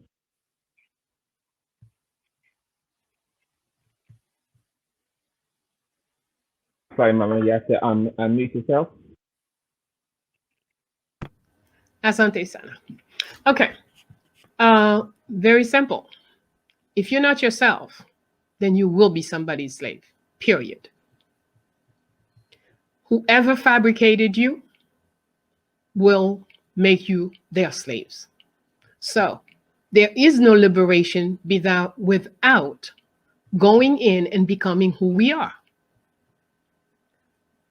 We've gone to their schools, we've gone to their church, we recite their philosophies. Very often, those people we are quoting all over are the worst racists possible. And we have great admiration for criminals. And we teach our children. And then we want to talk about liberation? No. So step one in liberation is that each person goes into finding who they are. The knowledge of self is a must. You may have to start on very, very physical level, if that's all you can do right now. But there's something very simple. We often, in our seminars, we do have a seminar, Learn to Know Yourself. And in our seminar, we ask people very simple things. Okay, there are 10 things that you do per day. You eat. The food you eat, do you have any control over it? Do you know who has produced it? What is in it? The water you drink. Okay? The clothing that you buy it with your money. But are you wearing what you want to wear, what your body is comfortable in? Okay. Today, they've made a fashion of everything tight on your body. It is affecting your respiratory and your circulatory system. So you're buying clothes to give yourself diseases. You buy food to make yourself sick. You buy up to people's panic things. Like this year, we have a whole, this thing is news is so many people died here, so many people died here, so many people died yesterday. What's the purpose of knowing how many people are dying besides creating panic and make you unable to think for yourself? So we have to regain our physical self, then begin to invest into going inside. And that's where I say spirituality is the vehicle. It enables me to travel from the visible world to the invisible world, collect information that can make me better in the visible world. Something very simple. You have high blood pressure. You come to the yard of Fondation Félicité and you say, oh, I forgot my medicine. I have blood. I say, okay, come. I put you, sit down under the almond tree. I guarantee you within 30 seconds, we'll put the thing on you, the tensure, whatever it's called, we'll take your pressure and it will begin to come down. Why? Communication is constant with everything, every living thing. If we just have enough knowledge, we know exactly where to stand, where to sit, what tea to take, or you have to rush someplace and your tension is not good, we'll take 2 almond leaves, put in your clothing, and send you off. We know you'll be okay till you return. So the communication between every living form, we are learning, the trees are teaching us a lot of stuff. The animals teach us great. So and the tree is me, and the animal is me again. The sun is me. The rain is me. But if I'm ignorant of all of this that is different parts of me, how can I grow? So spirituality for liberation, make it's the only way, because it's the only you really have. This thing will pass. We have we did a research on ongoing research on centenarians, and I met this woman who was 122, and she is honestly more dynamic than me. She can run faster. She could climb the top of the hill where she lives a lot faster. She was showing me the way to her house. I'm falling and holding, and she's top. So much, and I was more than 10 years ago. And when we got there, and this woman is explaining her house had 2 walls, not 4. She says, well, such and such hurricane took that wall, and such other something else broke the second. But she says, I'm so grateful I have 2 walls. So her mental structure, I didn't hear the woman complain about anything. How do you manage to eat, blah, blah, blah. Well, in the best weeks, we could eat maybe 3 times in a week. And you know what? There are always leaves. We make some tea every day.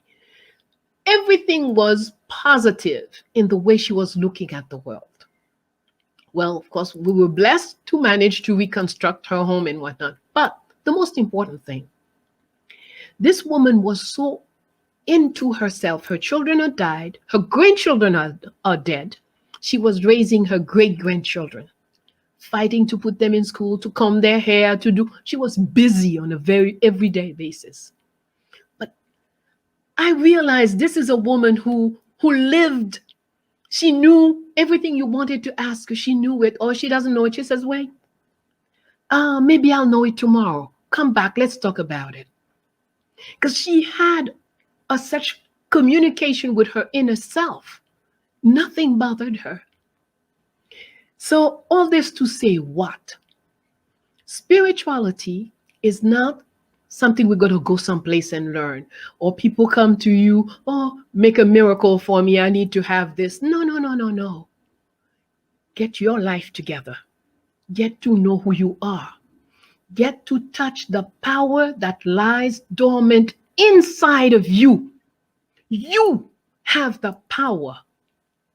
Each you that is listening, that is hearing, that is looking, each one of us have the power. Things are the way they are today because we have not tapped into our power. Once we do, or whoever among us manage to really do it, we will only look at what we don't want when we are ourselves. Imagine creating suns, galaxies out of nothing. And today we complain. That woman told me also, she says, well, if men's thoughts are so disharmonious, because she wouldn't say things like evil or wicked. I never heard that from her. She says if men's thoughts are disharmonious, it makes the soil go bad. It will be difficult to get harvest out of a soil if the people living on that land are disharmonious. If we are not caring about the plants, the trees, person next to us, how can we expect the earth to be well? We're living in a world where they know what harm airplanes do to the ozone. They know what harm the food that they're selling to us, what harm it's doing to our bodies. It doesn't matter. It's about the profit. So if we are spiritual, if we are in touch with our force, the inner force, then use it. You can go 2 days without eating and it's not going to kill you. We could go 7 days without food. So instead of saying into our head, we must eat 3 times a day, try saying, let me eat 1 time a day, but let me buy the best that I can, rather than quantity for 3 times. Eat quality. Many things handicap the contact with the spiritual, like sugar. And I am a sugar person. But I work with the knowledge. I know that I like it. So there are times where Baina, no sugar, 3 months, 6 months. And you can experiment the difference between how you dream when you don't take any sugar, how your mind function when you stay away from certain elements. You have to determine them. There are things that are general, and then there are very specific things for each person. So you have to experiment and see what works for you. But the purpose of being one with the inner self and the outer self. How do the Dogon people create cloth that show us entire parts of the galaxy, and they don't have any telescope, they don't have any this, that, and the other? Question them. They go inside, and the so-called astronomer can come in, and all the measures are correct, all the proportions are correct. How do they get that precise without any equipment? They're better in touch with their inner self. Some will also tell you, I traveled. When I go to sleep, I travel. So you have the power, and we have enough information today, but we are hooked to the matter world, to the money world, and it makes us lazy to do what we have to do. So yes, for our liberation, a true soldier has to first go inside. Only inside of you, you will know your weapon. I think of Nana Ya Asantewa in Ghana at 70 plus, never touched a gun, never touched a weapon. And yet she saw on that day, we have to put an army together. She didn't say I was too old to learn. She went to work on herself. She found the strength within her, put an army together, and picked up the dignity of her people. We can. We can. We have to believe in ourselves, not this self here, but we have to believe in that self there. And I will close like this. Many of us are kept from doing the work because of fear. That's the biggest slaver, fear. If I say that, they might arrest me. If I say that, they might shoot me. If I say that, I might not. You know what? They could shoot you, and you come right back within 24 hours and the next child coming out. So if you understand that power that is yours, you know, one day when I write about Dessalines, we will look how many times this man has come back in power in Haiti and how many times he has been killed. But he is not stopped yet. So don't worry. The body, if it's time to put it out, you know, pick up another one and continue the work. Key is to remember. Ibolele, ibolele o, ibolele o, mayamagamun pajwe o. That is the song that helps us to remember. And that is key, the principle. The most important thing in our life is to remember. And as Brother Dr. Wade says, know the history and it will erase the mystery. We are a mystery to ourselves because we don't know ourselves enough. Know yourself and empower yourself. Thank you. Thank you, Sana. Thank you, Sana. I just couldn't stop you. I was enjoying the wisdom too much. I just had to let you the spirit move. And I'll go to Tama King. I'll commence it. I'll commence it. Apologies, Albert. If you could give us your thoughts on the importance of African spirituality to liberation. Well, very simply, knowledge of self. Who are you? What kind of being are you? Are you a human being or are you a divine being?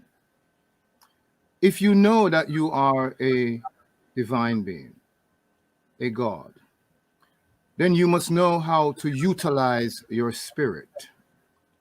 And you have to know the anatomy of your spirit.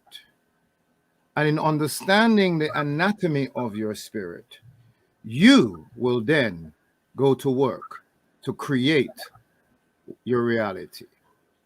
So when we speak of a curriculum for liberation, an action plan for liberation, it begins with, who are you? You are a piece that nothing and no one can shatter.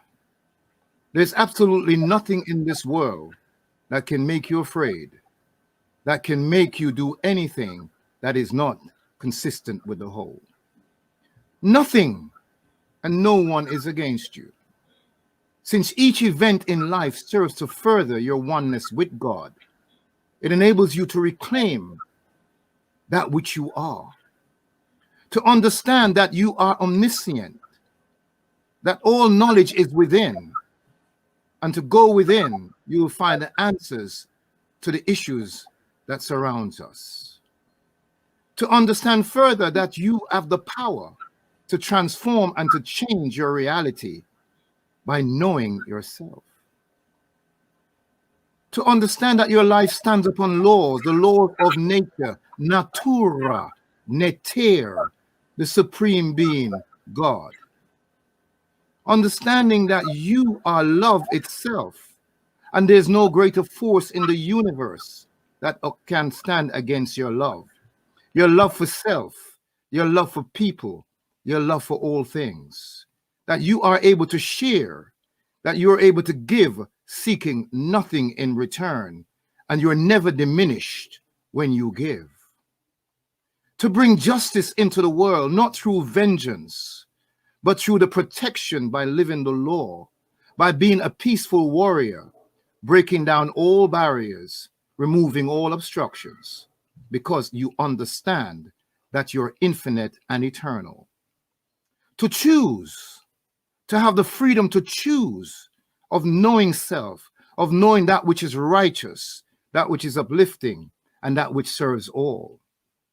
To be always joyful, to know that you have the power to imagination, to bring imagic through images you create through the power of your spirit.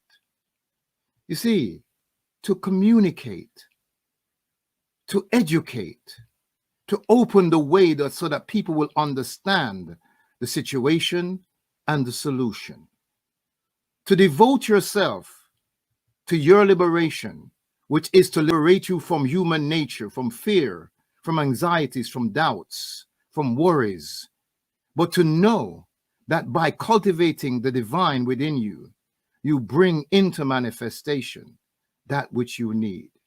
So in understanding the 11 aspects or the laws of nature and becoming the composite of all of that, it brings liberation.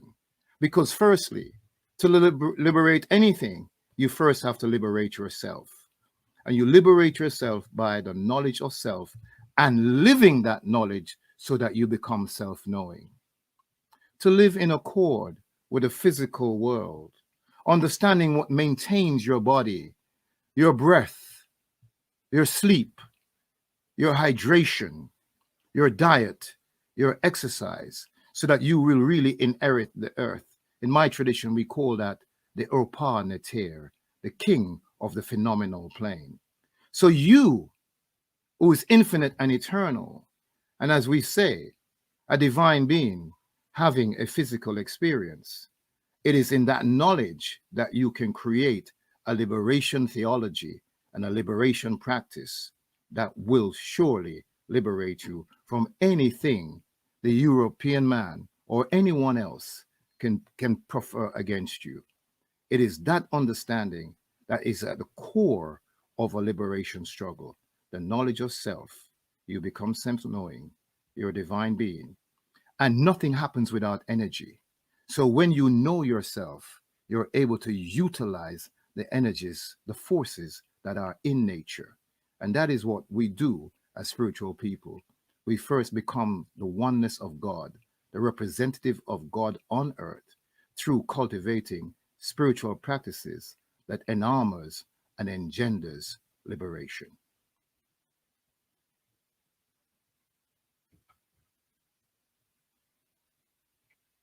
Asante sana, asante sana. So commented. Brilliant, thank you. And there's deep knowledge and from your tradition that was expressed there, very succinctly. Thank you. And I'll go on to Brother Kai. Again, what would you like to add regarding the question of, is African spirituality key or important to our liberation? Tindamwari, it's not just important, it's vital. And we know that through our history, our liberation history. I think first we need to look at the definition of liberation. The Al-Qaeda revivalist movement, we have definitions, and we feel that that's important for us to understand, because sometimes we can be operating all over the place. With a definition, it helps you to direct your thoughts, your actions. And so the word liberation, so by liberation, we mean the acquisition of the power to be the masters of our own destiny. This means we have control over our total, every aspect of our lives, with the capacity to define, defend, and develop ourselves, thus determining our own destiny.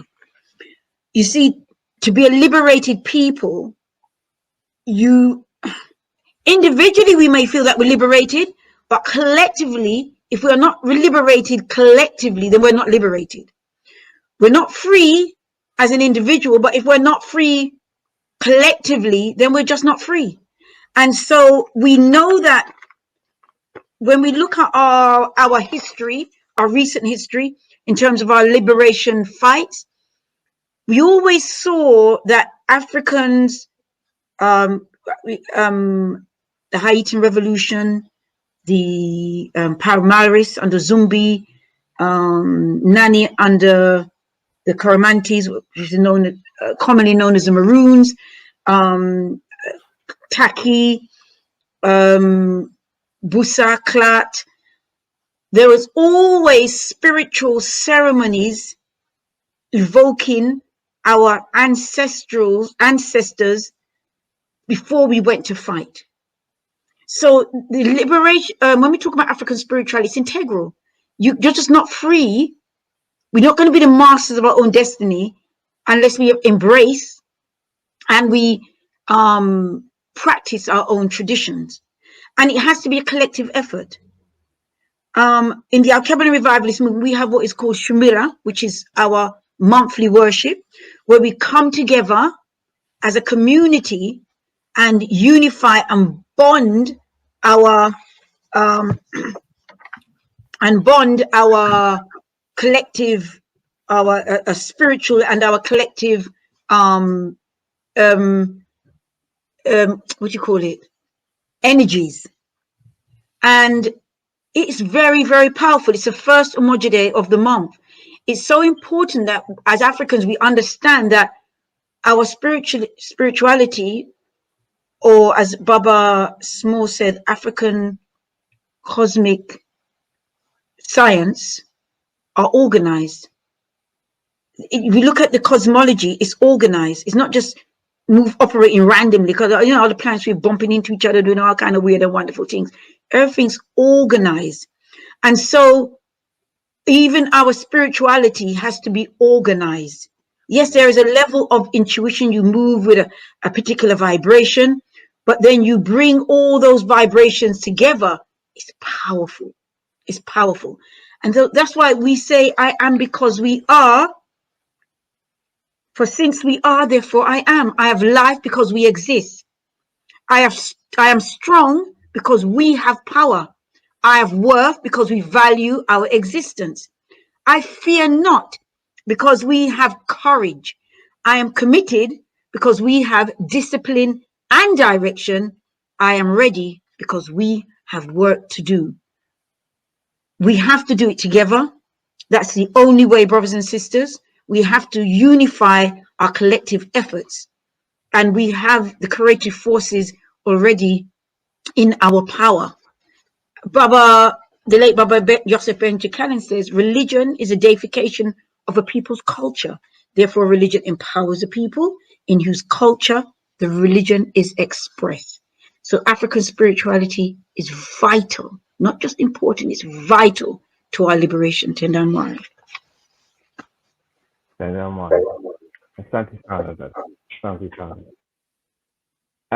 I'll go to Baba Smalls. If you have a same question, please.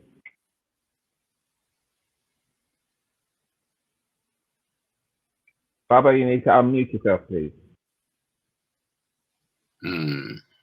Okay. There is very little to add to what has been said. I think the simplest way to put it, liberation can only happen if you restore that which is unliberated. How do you say? Freedom, the word means a liberated mind. Right? So if I'm fighting for freedom, I'm fighting to restore myself as myself before the thing that took away the freedom came to be. Period.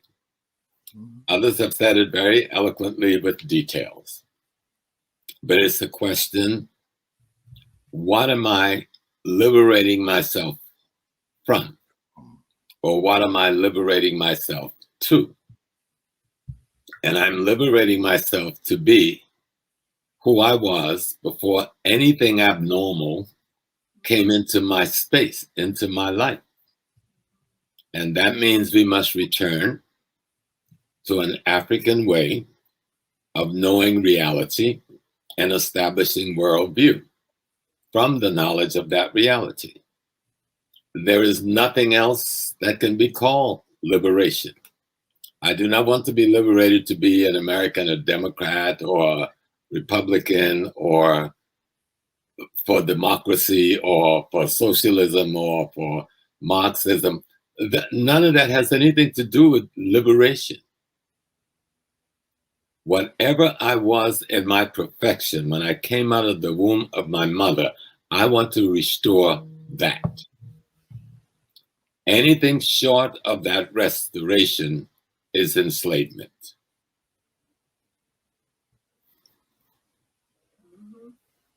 Santisana, brother.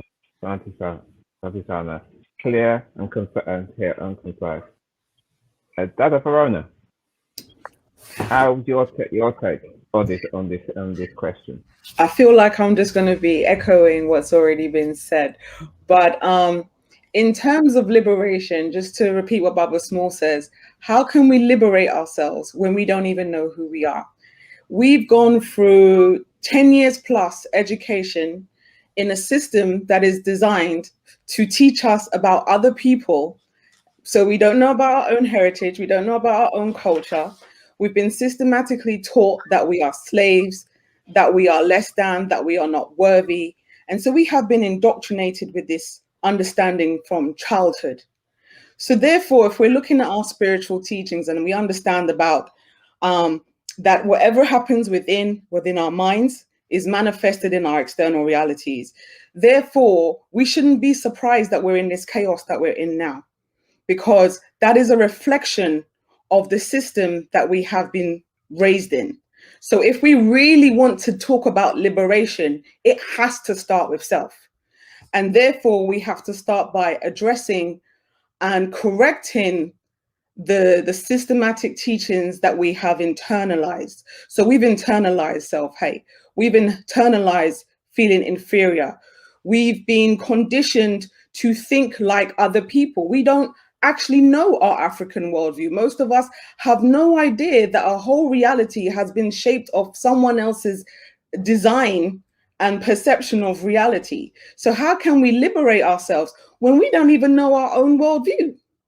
We don't know our own spiritual philosophies. We don't know our own practices. We cannot fix anything outside of us unless we're prepared to deal with inside of us. So then we're talking about, where does African spirituality come into liberation? As we mentioned before, African spirituality connects you to your own internal wisdom, strength, power, and connection to not just our ancestors, but the greater, wider cosmos. So to regroup ourselves, to get back to that original source knowledge, to understand who we are, let's go back through our own lineage. Who are our parents? Who are our grandparents, great-great-grandparents, and so forth?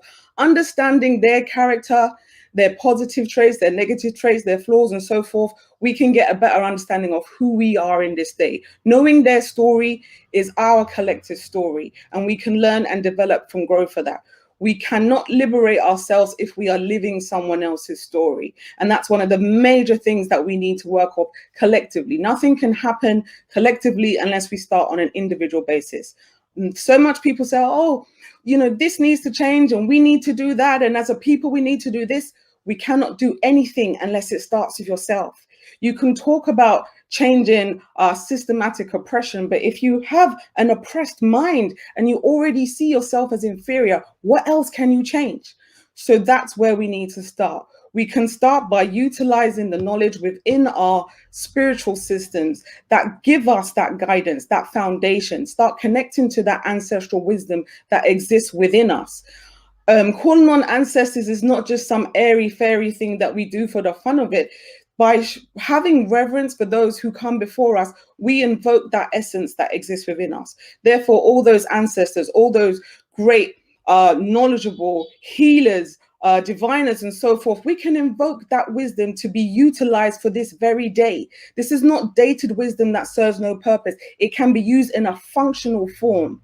And for us to be able to change this collective society that we have now, we need to draw upon those DNA, that DNA within us that goes way back, as I said before, to that very source essence. And by connecting with that divine power, then and only then can we start to reflect change externally. So this is why we have situations where you may have organizations that are put together.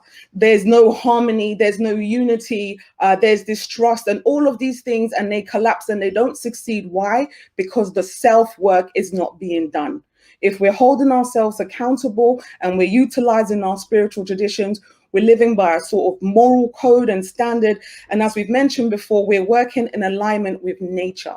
We need to get back to that sense of balance, our understanding of ourselves and our spiritual philosophies. And by doing so, we can utilize that wisdom to help us in this present day.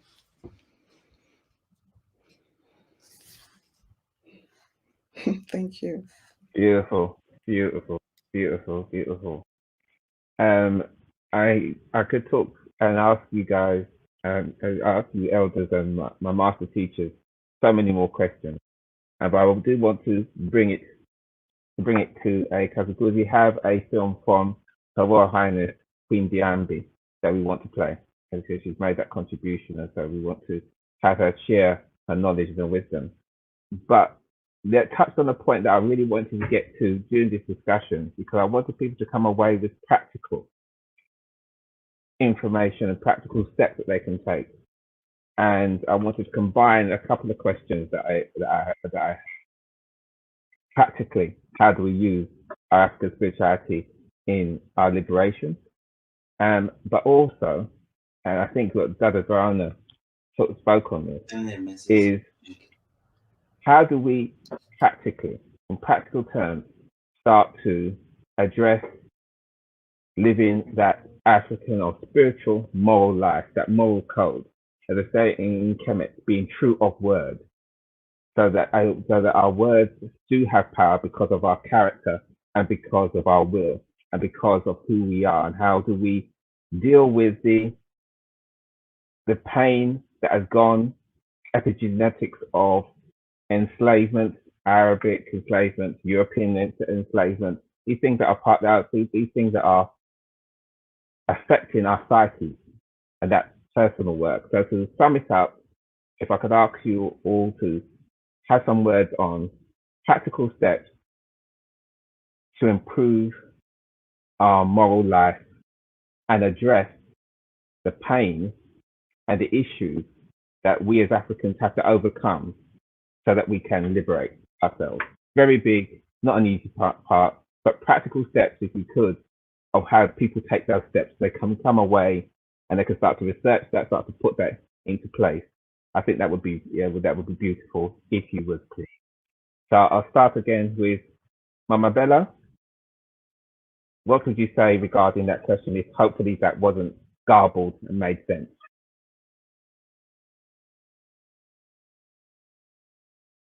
Oh, sorry, Mama, if you can unmute yourself. Ibo lele o mayamagam pajwe o simdela le gun mwetela simdela le gun mwetela simdela le gun mwetela lita mutrim dan seibo. Memory. If you notice that even though they always bring back slavery, but they never give you, there are no books, no manuals for our children that give the details of the workings of this thing. It's just a sort of a sign is put there. Yeah, slavery. And yeah, you were slaves. You were slave, you were slave. But if there was a chapter that tells us, here is how the Euro-Christians went, or the Arabs, depending on what period you're talking about. Here's how they came. Here's what they did. Here's what laws they established to destroy you. That would make a difference. But more importantly, the story can't start with when they did what they did. It has to be what was happening prior to their coming. So you had this kingdom, here is the organization, here is the structure, here is the role of justice, health, three things important: justice, health, and education. How were people educated? What was the health of those people? And what was justice among the people? Because justice is not just about what government do, but if justice is really part of the life of the average person, that means when the father is choosing this son over that son, what's the process? When the mother is feeding her children, does she has a favorite that she gives more food, blah, blah, this or that? All of this is justice. We have to look at it in a broader sense. So once our people would understand, here's the life we were living. And then these people came, invaded our space, and committed these crimes, and structured a system where the crime would continue even after they claim abolition of slavery, even after they claim some sort of liberation. So then our children would be clear, so I wasn't always this. Before this, I was that. Then the memory of knowing what was then will help you to go back to that. See, there is Dr. Deepak Chopra, an Indian. He teaches, well, he was a doctor for a number of years, and then he went back to India, learned his own system, Indian system, and came back to the US and was no longer a doctor with stethoscopes and stuff. He, having learned his own way, his own Indian ways, he established a system where he heals people by helping them to return to the memory of when their cells were healthy. And that, to me, is key. And it's supported by Voodoo, which tells you nothing can happen until Ibolele comes in. So nothing can happen until you remember what happened before. You cannot come in and start moving things around if you don't know why everything is where it is. And that's why artistry is key. Because when I learn, not with that definition of history is the study of the past. No. Artistry is the study of that captures the light from the past, which enables you to understand the present, why you are where you are, the way you are. That's what artistry does. It shines a light on your present. And once you know why you are the way you are, where you are, and the condition that you're in, and then that light also shows you the way, the path to a better tomorrow. That's why without the knowledge of artistry, and we do not say history because we've never seen anywhere a world where only men contributed to life. So I do not use the term his story. We say artistry because artistry is all of us. When I studied Haitian artistry, what I come to understand, we had elders. Toussaint Louverture had his godfather who was 116 years old and teaching Toussaint what to do, where to go, how to do it, etc., etc. His adoptive mother was into slavery more than 60 years and was 105 years old.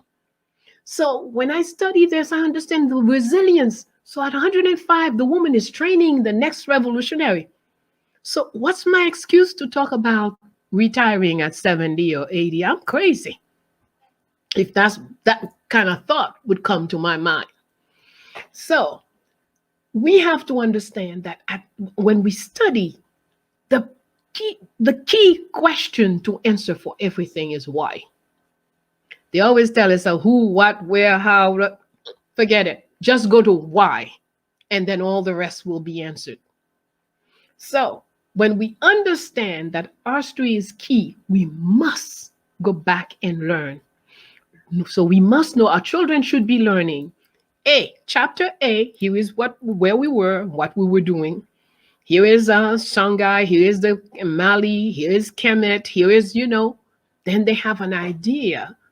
But about the people, not just the palace, not just the government, what was going on in education, health, and justice. And then this incident happened. And let me tell you, if we are, from what I understand, at least we have 30 to 50,000 years of solid history. And we say we, us, the children of Africa. Now, even if we give 1,000 years of you Christian slavery, and we give 1,000 years to Arab and others slavery, okay, let's give them 3,000 years. What is 3,000 years to 30 to 50,000 years of existence? Put things in perspective. If we were to take the 30,000 years as a day, the 2,000, 3,000 years would be seconds, minutes. So our people have crossed an obstacle, the whole slavery situation. So if we can remember, that's why they went and deform our stories. That's why they went and whiten certain societies. But truth is truth, and truth is there. So we go back, we capture the truth, we bring it back in our own worldview to our children, just knowing how we used to be before this happened makes a child give you a great deal of ability to go back and touch into your own ways. It gives you the capacity to apply. Another key element, which is often silenced in history, or artistry, as a matter of fact, is that the primary actor of any story is climate, not people. And if you look at every story in our traditions, we'll start with it was a windy night, it was a rainy day, because that's key to what's going to happen. If we plan a picnic and then it's pouring down rain, are we going to have that picnic? No, because climate has determined that this story can't go that way. So we have to understand it's important for us to know. And when I look at a lot of the founders of Haiti, their letters, they always tell us what was the weather at the time of a decision. And climate has a lot to do with the result of various wars. So if you are afraid of rain, for example, oh no, I have to have a raincoat, I have to have a blah, blah, blah, blah, blah. So if you're in the middle of the battle, the person who's less comfortable with rain will systematically be the loser of that battle. But if you understand rain, wind, or expressions of yourself, and you train yourself to function with whatever climate is there, you know how to walk with the wind, how to walk in the rain, then in battle, whatever battle, you can always find your way, because all of it is you. So please, we must understand memory. Memory is key. Knowing, don't disconnect, also connecting the dots.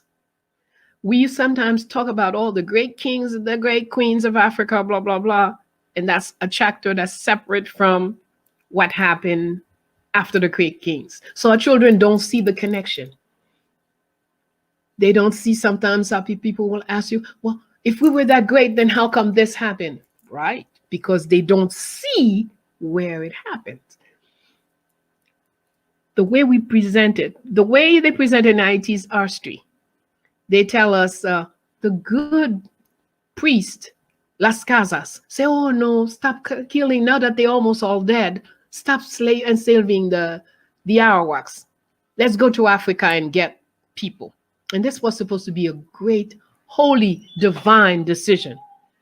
So they went to Africa, kidnapping us and bringing us there. And so we go to Africa and get slaves. So Africa is not a continent. Africa does not have any artistry. Africa doesn't have a civilization. It's just a place where you get slaves. That's the only time Africa is mentioned in the books. So of course, who wants to be connected to a place like that? You want to forget, but that's not the reality. So we must present the reality. It's important to connect. We have in Haiti a place called Janzinga. And we've done some research and understand that in Zinga from the Congo, one of her brothers was kidnapped and brought to the area. And since he hid there, when they tried to take him from that cave, he refused And anybody who walked in to try to grab him didn't come out. So ultimately, they named the colonists, named the place St. Joseph, but our people named it the Nzinga place, the Janzinga place. So until you get the story, you don't know why things are, you have to know, why is it called? If I didn't ask the question why, I would not know. So they are the connecting the dots. We have to show what we were doing before, what happened, and then since you weren't always there, you can always go back to that. What was happening there? That's what we need to learn. Thank you, Mama. Thank you, Mama. And if I can go to our Kemensi, my elder, if you could talk about what practically we can do to make ourselves true of word, to improve our morality and heal the psychic wounds that we carry so that we can liberate ourselves.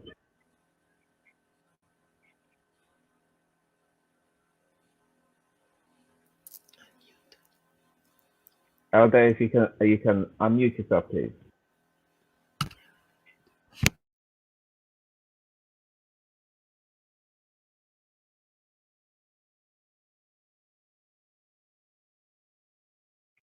Yeah, still muted.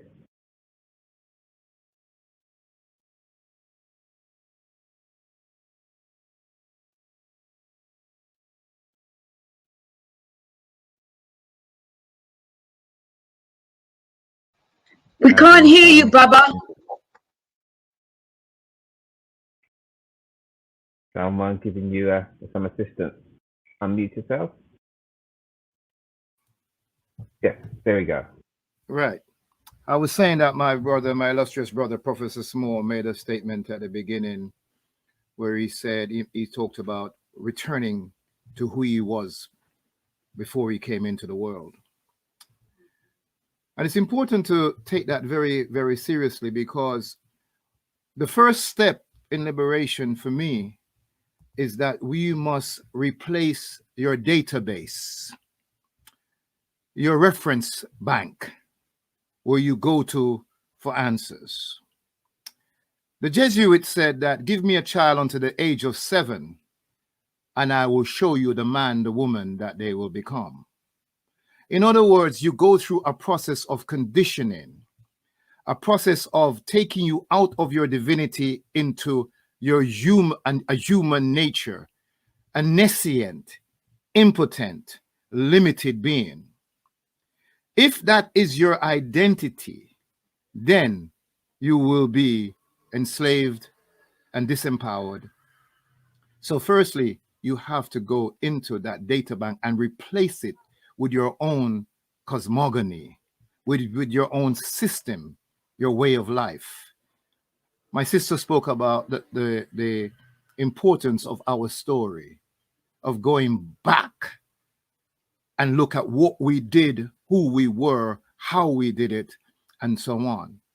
And to me, that's the beginning of the deconditioning, because as African people, a conditioning process has been carried out on our minds. And in order to liberate ourselves, we have to go back. And that's why I said in my talks that first and foremost, you have to identify with your divine nature, which is all-knowing, all-powerful, and always present. Furthermore, when we look further, we have to look at how are we managing our energy.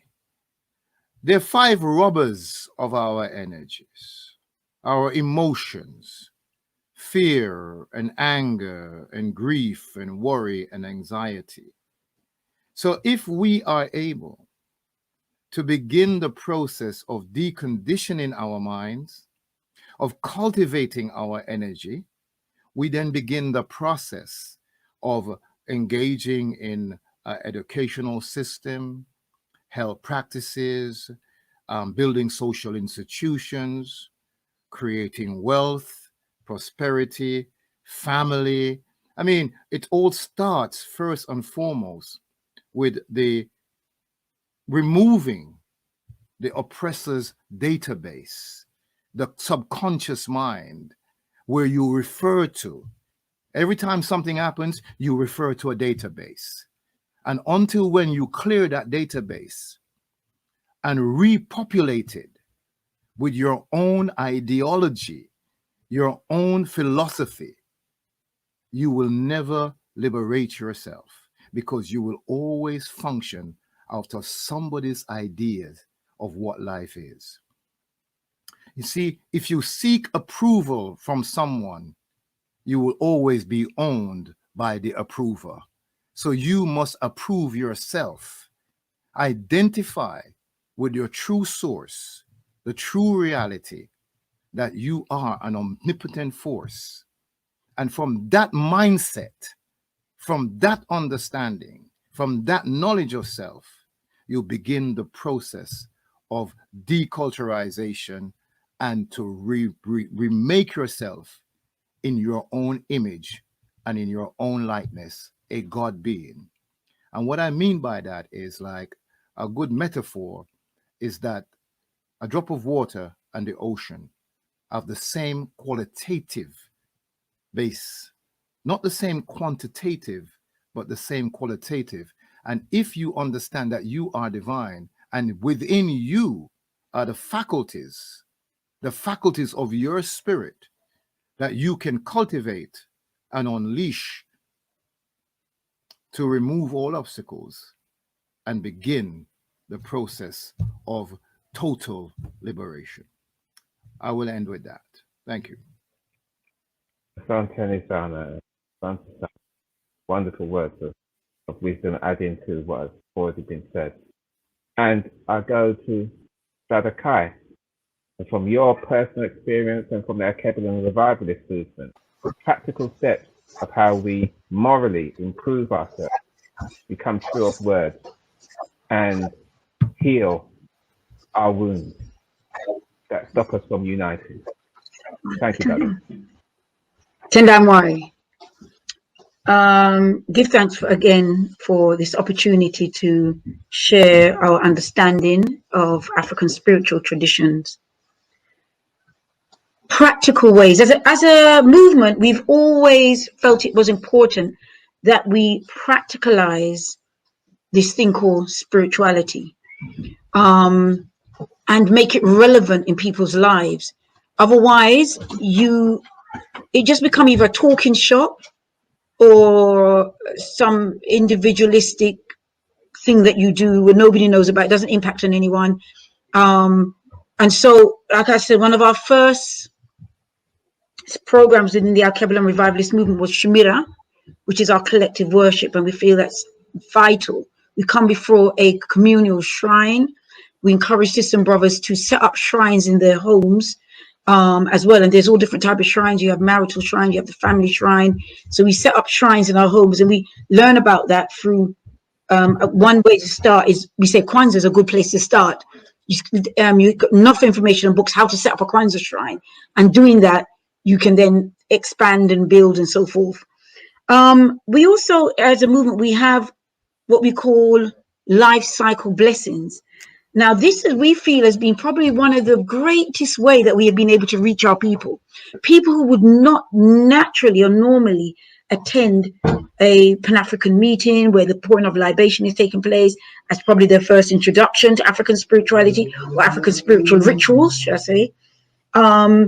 But our life cycle blessings, which are passing over ceremonies, naming ceremonies, rites of passage ceremonies, marriage ceremonies, all these ceremonies where the family will now get an opportunity to come to something that their sister, their brother, their uncle, their cousin is into some black stuff they don't understand. I'm telling you, at the end of the ceremony, it's one of the most beautiful things, because people will come up to you, especially the elders, and go, "Oh, please, I want to be buried like that. Please do my burial, please." Because now they see in its practicality. When they go to our marriage ceremonies are like, pomp and splendor. We really go out because we want people to know that African spirituality It's not something in the dark, in the corner, in the dusty cobweb. You know, no, this is beautiful. It's rich. It's powerful. It's gold and flashy and wow. And these symbols and the dancing and the singing and the express. And people just can't believe it. And we've had so many elders say, if people in our generation were married like that, I'm sure many of them would have stayed together. So these ceremonies that we do, we realize after a while that, wow, this is important. We've got to get these ceremonies out there because we're going to reach our people. When we talk about African spirituality, we have to find ways of reaching our people. So it touches them. It touches them. That they say, okay, I want to know, where do you worship? Because at the end of it, they always say, so where do you worship? Where do you worship? And then we have our rites of passage program where we take our children from manhood and from boyhood to manhood or girl to woman. We take them through that passage.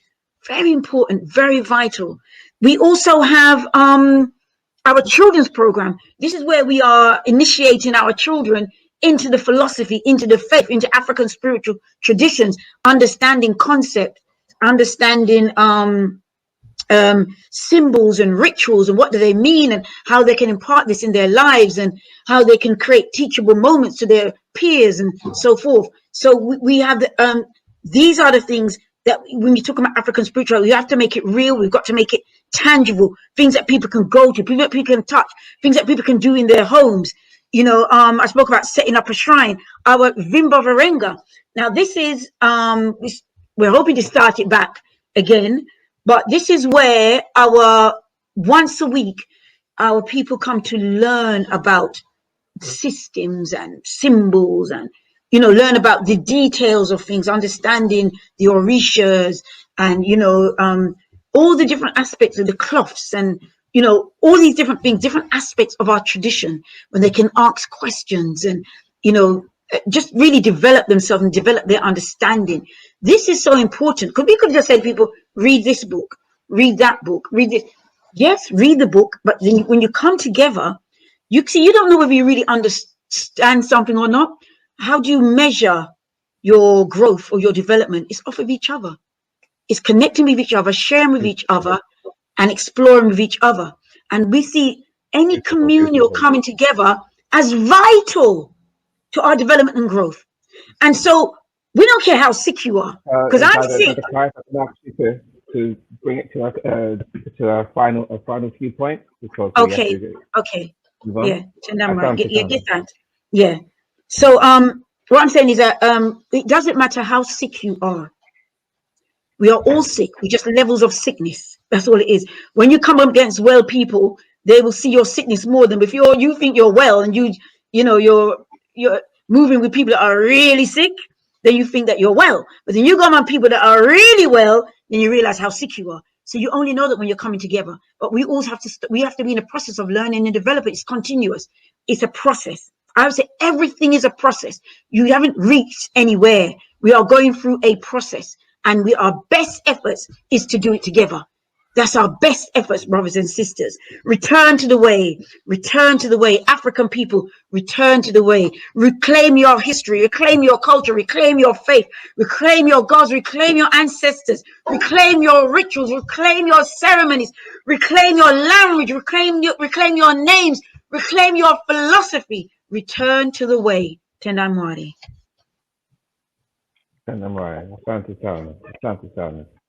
And the program is running quite late and we have other international guests that we're going to have to call in and we don't want them to not lose them and so on and so forth for the rest of the evening.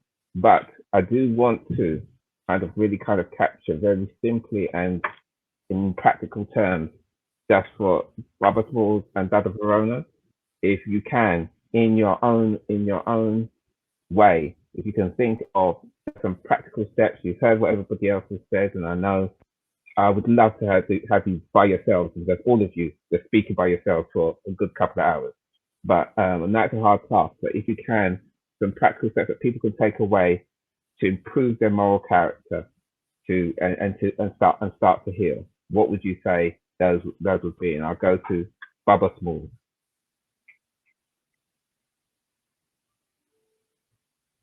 Sorry, Baba Small, if you can unmute yourself. I said the terrible thing, which is also a very wonderful thing, is to be on a webinar with the most brilliant African spiritual minds speaking before you on a question. You know, there's very little you can then add to the question. What I often recommend, Dr. Wade Nobles, who says, history will erase the mystery. I usually add, learn our history to erase the enemy's mystery. He also says that we must be aware that we suffer from a European mimetic infection. And to cure that infection, you must develop an African antidote, an African spiritual antidote, or an African spiritual, what's that thing they call when they give you when you have an infection? But anyway, the key to this is very simple, and I'm gonna bring it to a very short close. We started out saying you must know yourself. So here's a method. I do a timeline. Let's start with a timeline, say from the Berlin Conference to present. List every year from the Berlin Conference, 1884 to the present day. List every enemy nation that invaded our world with their military, which should have been called the First World War, and they don't even call it a war. And then begin to do your research and study on the resistance by our ancestors to these people over that period of time. And you will learn an enormous history of resistance whose heroines and heroes you can't even number. There's so many. We never submitted to tyranny. We never submitted to slavery. We never lost our freedom. We made some calculated mistakes to survive and got confused in his ideological confusion, thinking those systems could work for us. They don't, and they won't. So if we study the timeline, just from 1884 to present, you will see an enormous fight by African men and women in every category: political, spiritual, religious, economical, labor, whatever. You will see a resistance movement that's like a blanket. It's like a kente cloth. We never, ever gave up. We never, ever submitted. We never, ever truly lost. We just have this umbrella over us because they had a calculated method, destroyed their culture, destroyed their spiritual institutions, burn their sacred groves, steal all of the wealth out of the shrine and put it in museums in Europe. And we were left without a lot of things we need to work with. So they tampered with our memory and the tools that help enforce memory.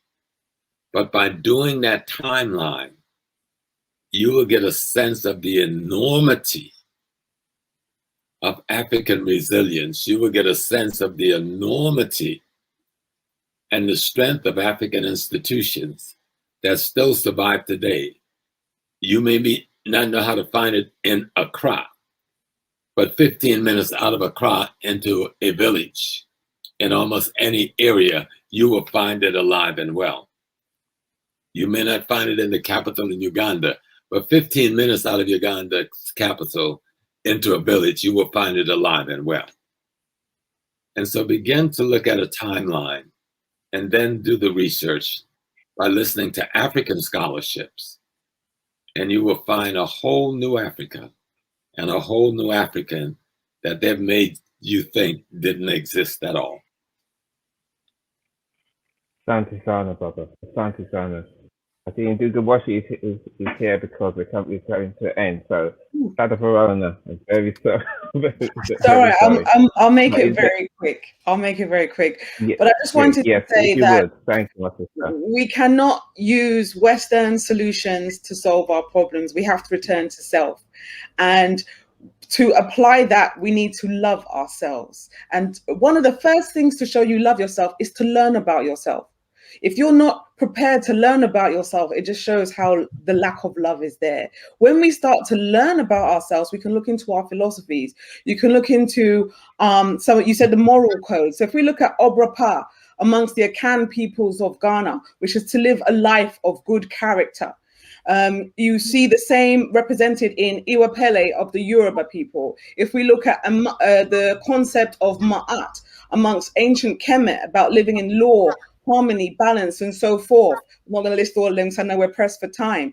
But what I'm saying is if we take the time out to even research our own philosophies, the blueprint is there.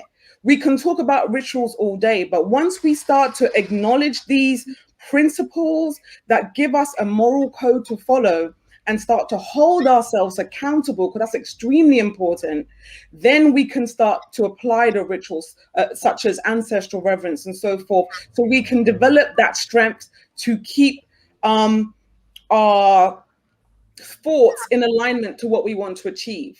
So therefore, we don't just say, oh, we're going to do something. We have to live it, and we need to show that. So then we become beneficial to ourselves and our wider community. And at its core, this is what our African spiritual teachings give us, is that foundation for self-growth and development.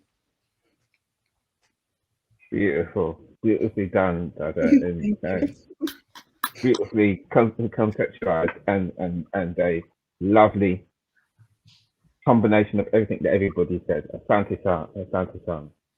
I want to say thank you so much, Asante Sana, to all the master teachers, practitioners, and teachers on the call.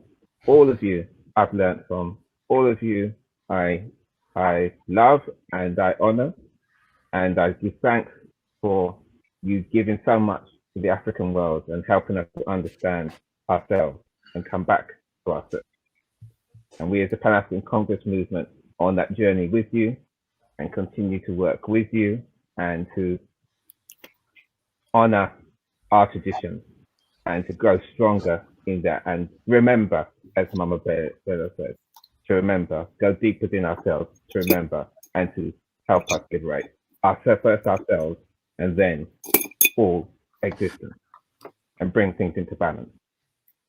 So, my elders here, do I have your permission to bring an end to this session? Absolutely. Yes, sir. Santeni Sana. And so, and did the talk, I just want to share my screen very quickly. So if you can just share this.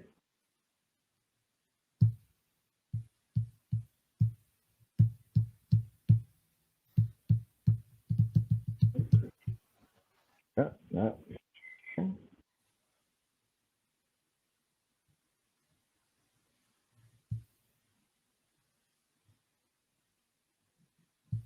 Yeah.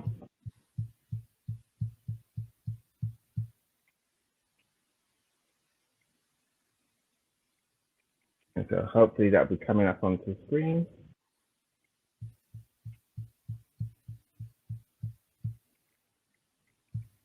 Yeah. And so I end in the Kiswahili and its affirmation and the wish for us all.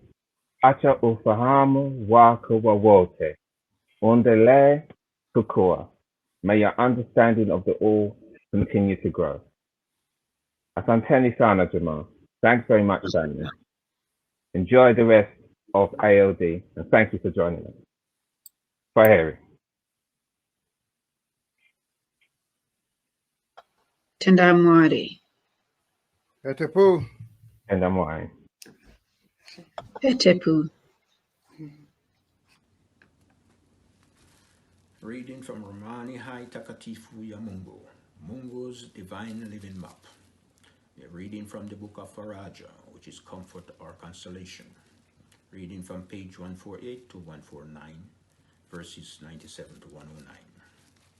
Mungu has given 72 trees to the bees to make honey, to take its pollen and to put them in calculation in combination with its incorruptible saliva, to give him only 3 trees to eat and drink, and to make him have trees. His powerful mathematical science in numbers and origin imitate in the holy nature to receive the divine plus for the beloved. Behold, the earth and Asili is in the belly of Mungu in the shape of an egg, and is alive with all the creatures that eat and make nature, and its life is unique. Nature is its life, and the creature make nature and eat in nature itself. Together it is the belly of Mungu, and mankind lives in it. But Mungu says to the one who is in the womb, if he does not give light to my stomach, and if Mungu is disturbed, he will throw him out, as the bow will cast him out. Let those who do not go out and those who do not use remain. Woe to him who hides himself in the manger because of his laziness, wickedness, and negligence. I am the Mungu of the world, the only factory in the world. I am the science, I am the politics, I am the religion. All the planets are the organs of my body, and you human beings live in one of the organs that is in my stomach. With your instruments you have begun to penetrate my hair. But if you come out of my stomach with a cough, I warn you not to touch my gall, lest it harm you and burn you until you melt even your bones. O you people who live by eating and drinking, take note that the land that you now live in is not your ancestral land, and it does not have the Asili or nature of your body. Drink in moderation, eat in moderation, again in terms of health, weight, age, height, motivation, and the blood in you.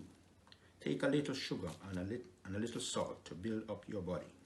For he who does not know his own body and does not know the state of its contents should not eat or drink anything foreign, that which does not originate with his or her grandmother or grandfather. However, because the sons of Adam had to struggle, so they had to give up their native food and go to a foreign land for a living. So since you are in that foreign land, eat with caution. Do not leave the enemy behind you in possession of your ways, but move forward and do not take action with your enemy. First, remove the enmity and destroy all weapons from the land, and then move and be seated together. Eat and drink as you lie together. Doubts or condition means they are all one in my goodness, in thoughts, ideas, plans, in constitutions and schedules, in participatory research and elections. Move forward in action, and the success achieved is for all you do for them. Discrimination is a disease of the mind, so to speak, and to move forward with a way that is shared by all in economics, education, and health. The dividend that I have given you from heaven is to be on the same balance as all your needs. It is equal to everyone living. Do not hide it or plant it without permission. Keep it well in the life of the natural in heaven, and in the science of the earth, for all technology is from heaven, landing in your heads, who are striving for their knowledge and talents. Do not waste your time looking for what science is, but do it in the power that comes down, because there is no science. I am your Mungu, who have everything, and the origin of nature, Asili, from generation to generation. The good shepherd is the one who gathers my scattered sheep and put them in a stable and makes them to be stabled. Then he goes into the wilderness, into the woods, to the thickets, and to the thickets for the food, and to the water. He who is a lamb, behold, he will sacrifice his time and his mind, and will sacrifice his power, his knowledge, and his talent, and all wealth which he has, before he shall take away from me the testimony of his sacrifice. And all the sheep in them, being my soul, will set a good example for them, and will keep their fold. their unity, their obedience, and their cooperation, and they will build another fold for them to be new to the next generation. The character of their life in front of all those who live with teaching in the influence of love and understanding to me. All of you stand on the pillar of my fold, for it is sufficient. Lift up the right foot with the courage and generosity of humility, and kneel at the heart of my right hand. He has become a new human being in the holy new world that lasts now. Asante Mungu.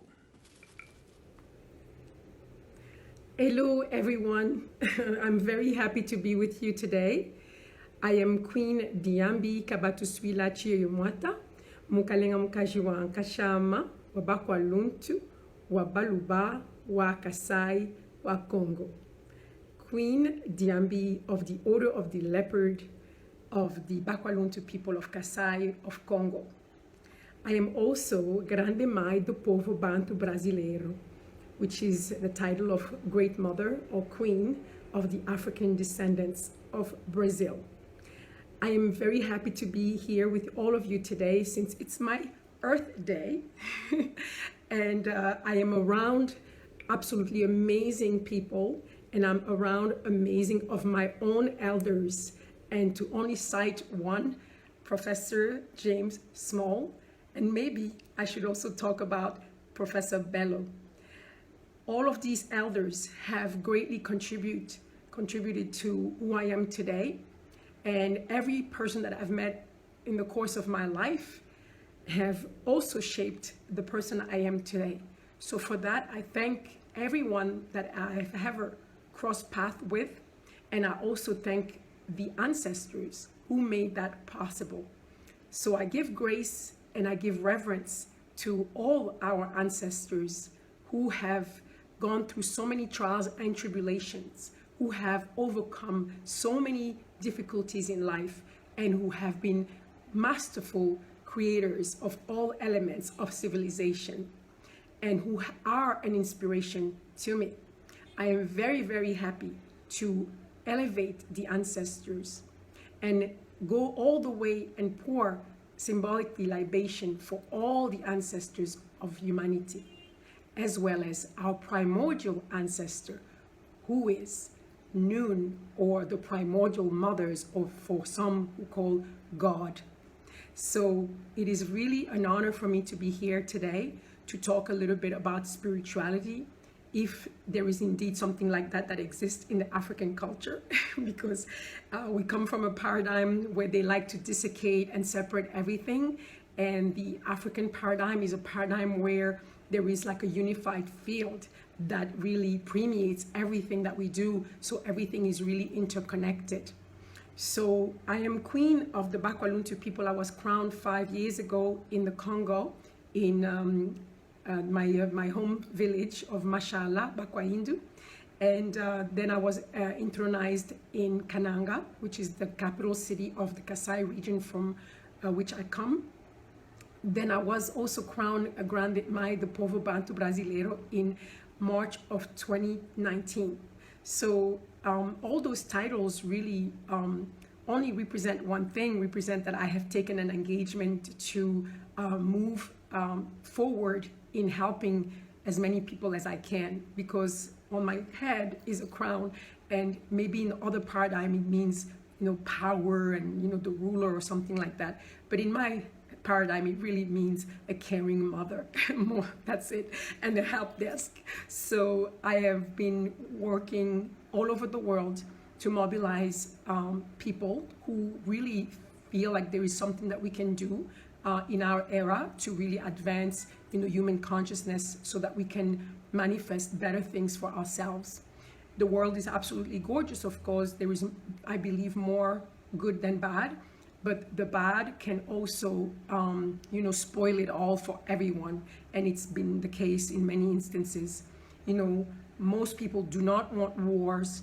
Most people do not want pollution. Most people do not want abuse. But yet again, if only few who are powerful enough wants it, then it is a go. So there is a way to reverse that, and I believe it's about elevating ourselves to our true nature, which is our divine nature, because we are only but a spark of divine manifested in this form. So this is really the spirituality background that I come from my ancestors. I mentioned that our ancestor, our primordial ancestor, is the noon, and for better word to call it, because I really don't know how I would say it in English, but it's kind of like the primordial waters of consciousness. So it's like the primordial consciousness that is an energy that actually combine itself in so many different very jazzy ways, so that we can manifest, and all that we see can manifest, and all that we cannot see can also be present to keep the balance and the equilibrium. So, you know, many questions, of course, will never be answered in spirituality. But what is spirituality as far as I'm concerned, or in the paradigm I come from? We didn't really have any type of religion per se in Africa, or the one that I know now better than I used to. It's more about, you know, ways of being. So we don't have cultural spirituality. Cultural, I'm sorry for my accent. Cultural meaning spirituality that just manifests into cults of, you know, cults and ceremonies and so forth, where we have dogmas or ideals that are, you know, being taught to people and being reinforced. And oftentimes fear comes in the mix as one of the major components of saying, you know, fear of death. We don't have that in our spirituality in Africa, because death is part of life, but also it's celebrated because it's only a stage in development of our expression of our consciousness. So we are now in this form. This is an expression of our consciousness, and then we're going to move on to another form and so forth until eternity. So we do really believe in eternity, in eternal life, and it might take many different forms that we don't know about. Some of us may know, but some of us probably don't. And there is an infinite way of the universe to reinvent herself. So I believe that we will never know the end of this, and it's a great news. And the great news is to live outside of the paradigm of fear, because most religions, it's kind of like almost like a code of law, you know, set of laws, very material laws that you have to obey by, but it really doesn't address much about the inner laws that governs a universe. We are a universe. And, you know, so it's about cultural, you know, you go to some temples and you do rituals, and you go to churches and mosques and temples of all kinds, and regardless of what it is or wherever it is. And then you apply, you know, you pledge allegiance to those dogmas. That you apply them or not, it's really up to you. And if you are caught not applying those dogmas and not obeying by those laws, then you will not have a flourishing eternal life. And it's a little bit, you know, holding people almost hostage, because I don't believe in a God that has created creation so we can only live bounded in fear. So, and I don't believe my ancestors thought of that as well. The spirituality we come from is really a spirituality of every single day courting and getting to know the principle of creation and the emanation, God itself, or God himself, or God herself, or the noon, or the primordial waters, or the primordial ancestor, and to know him or her or it through studying its manifestations, its multiple and diverse manifestations, because of the way this energy permeates everything. The understanding of that energy is encased into its own creation. So we watched the trees, and we bonded with the trees and the animals, in the sense that we observed them and we deducted, you know, laws of nature. We watched the stars, we watched the mountains, and we watched the insects, and we watched the waters and the rain and the seasons and all of that, and all that immense body of human experience on this earth allowed our ancestors to draw, you know, some of the laws that govern this whole universe, or this whole creation. And so what we're trying to do, or what is in spirituality, is to really insert or really encase those laws that are actually manifested on their own in some instances, but to encase them into everything we do. So I would say we have more of a cultural spirituality, meaning that the spirituality is encased in your culture, meaning from the time you open your eyes, you are in a spiritual practice of, making sure that you obeyed by few very fundamental principles that are also information that you have within you, because we believe that the seat of this of God is within you. And we have what we call in Chiluba Muchima, and Muchima is where the heart beats, of course, so it's like the engine of life, material life, but it's also the engine of spiritual life and spiritual development. So we are all built in with this set of principles, because in order for us to exist, we have to obey by these principles. So if we only attune ourselves to who we truly are inside, then we can then live a spiritual life, and we will obey by those laws. And the fundamentals for me are truth, always live in the truth, and justice. And those are paramount for me. Of course, there are other ones that I will let my elders develop further. But for me, those are really the pillar of everything. And all, of course, encased into deep, deep agape, unconditional love for everything that is. And for the acceptance that there is a higher or an energy or a consciousness that permeates everything. And it's almost as if we were leaves and we can jump into that stream of consciousness and just float with it. And while we float with it, of course, we experience a life, and we experience some movements and some turbulences and some whirlpools and all kinds of things. But at the end, it's a long and very intelligent and very wise current that takes us all through the path of life, and also through the path of existence that is infinite and abundant. So yes, we do, of course, have rituals to celebrate this understanding, but most rituals are really meant to bring social cohesion and to just create bonds between the people in the community, and to also affirm and assert our identity as people, and also to continue to pledge some kind of allegiance to the wisdom and the knowledge that our ancestors have left behind.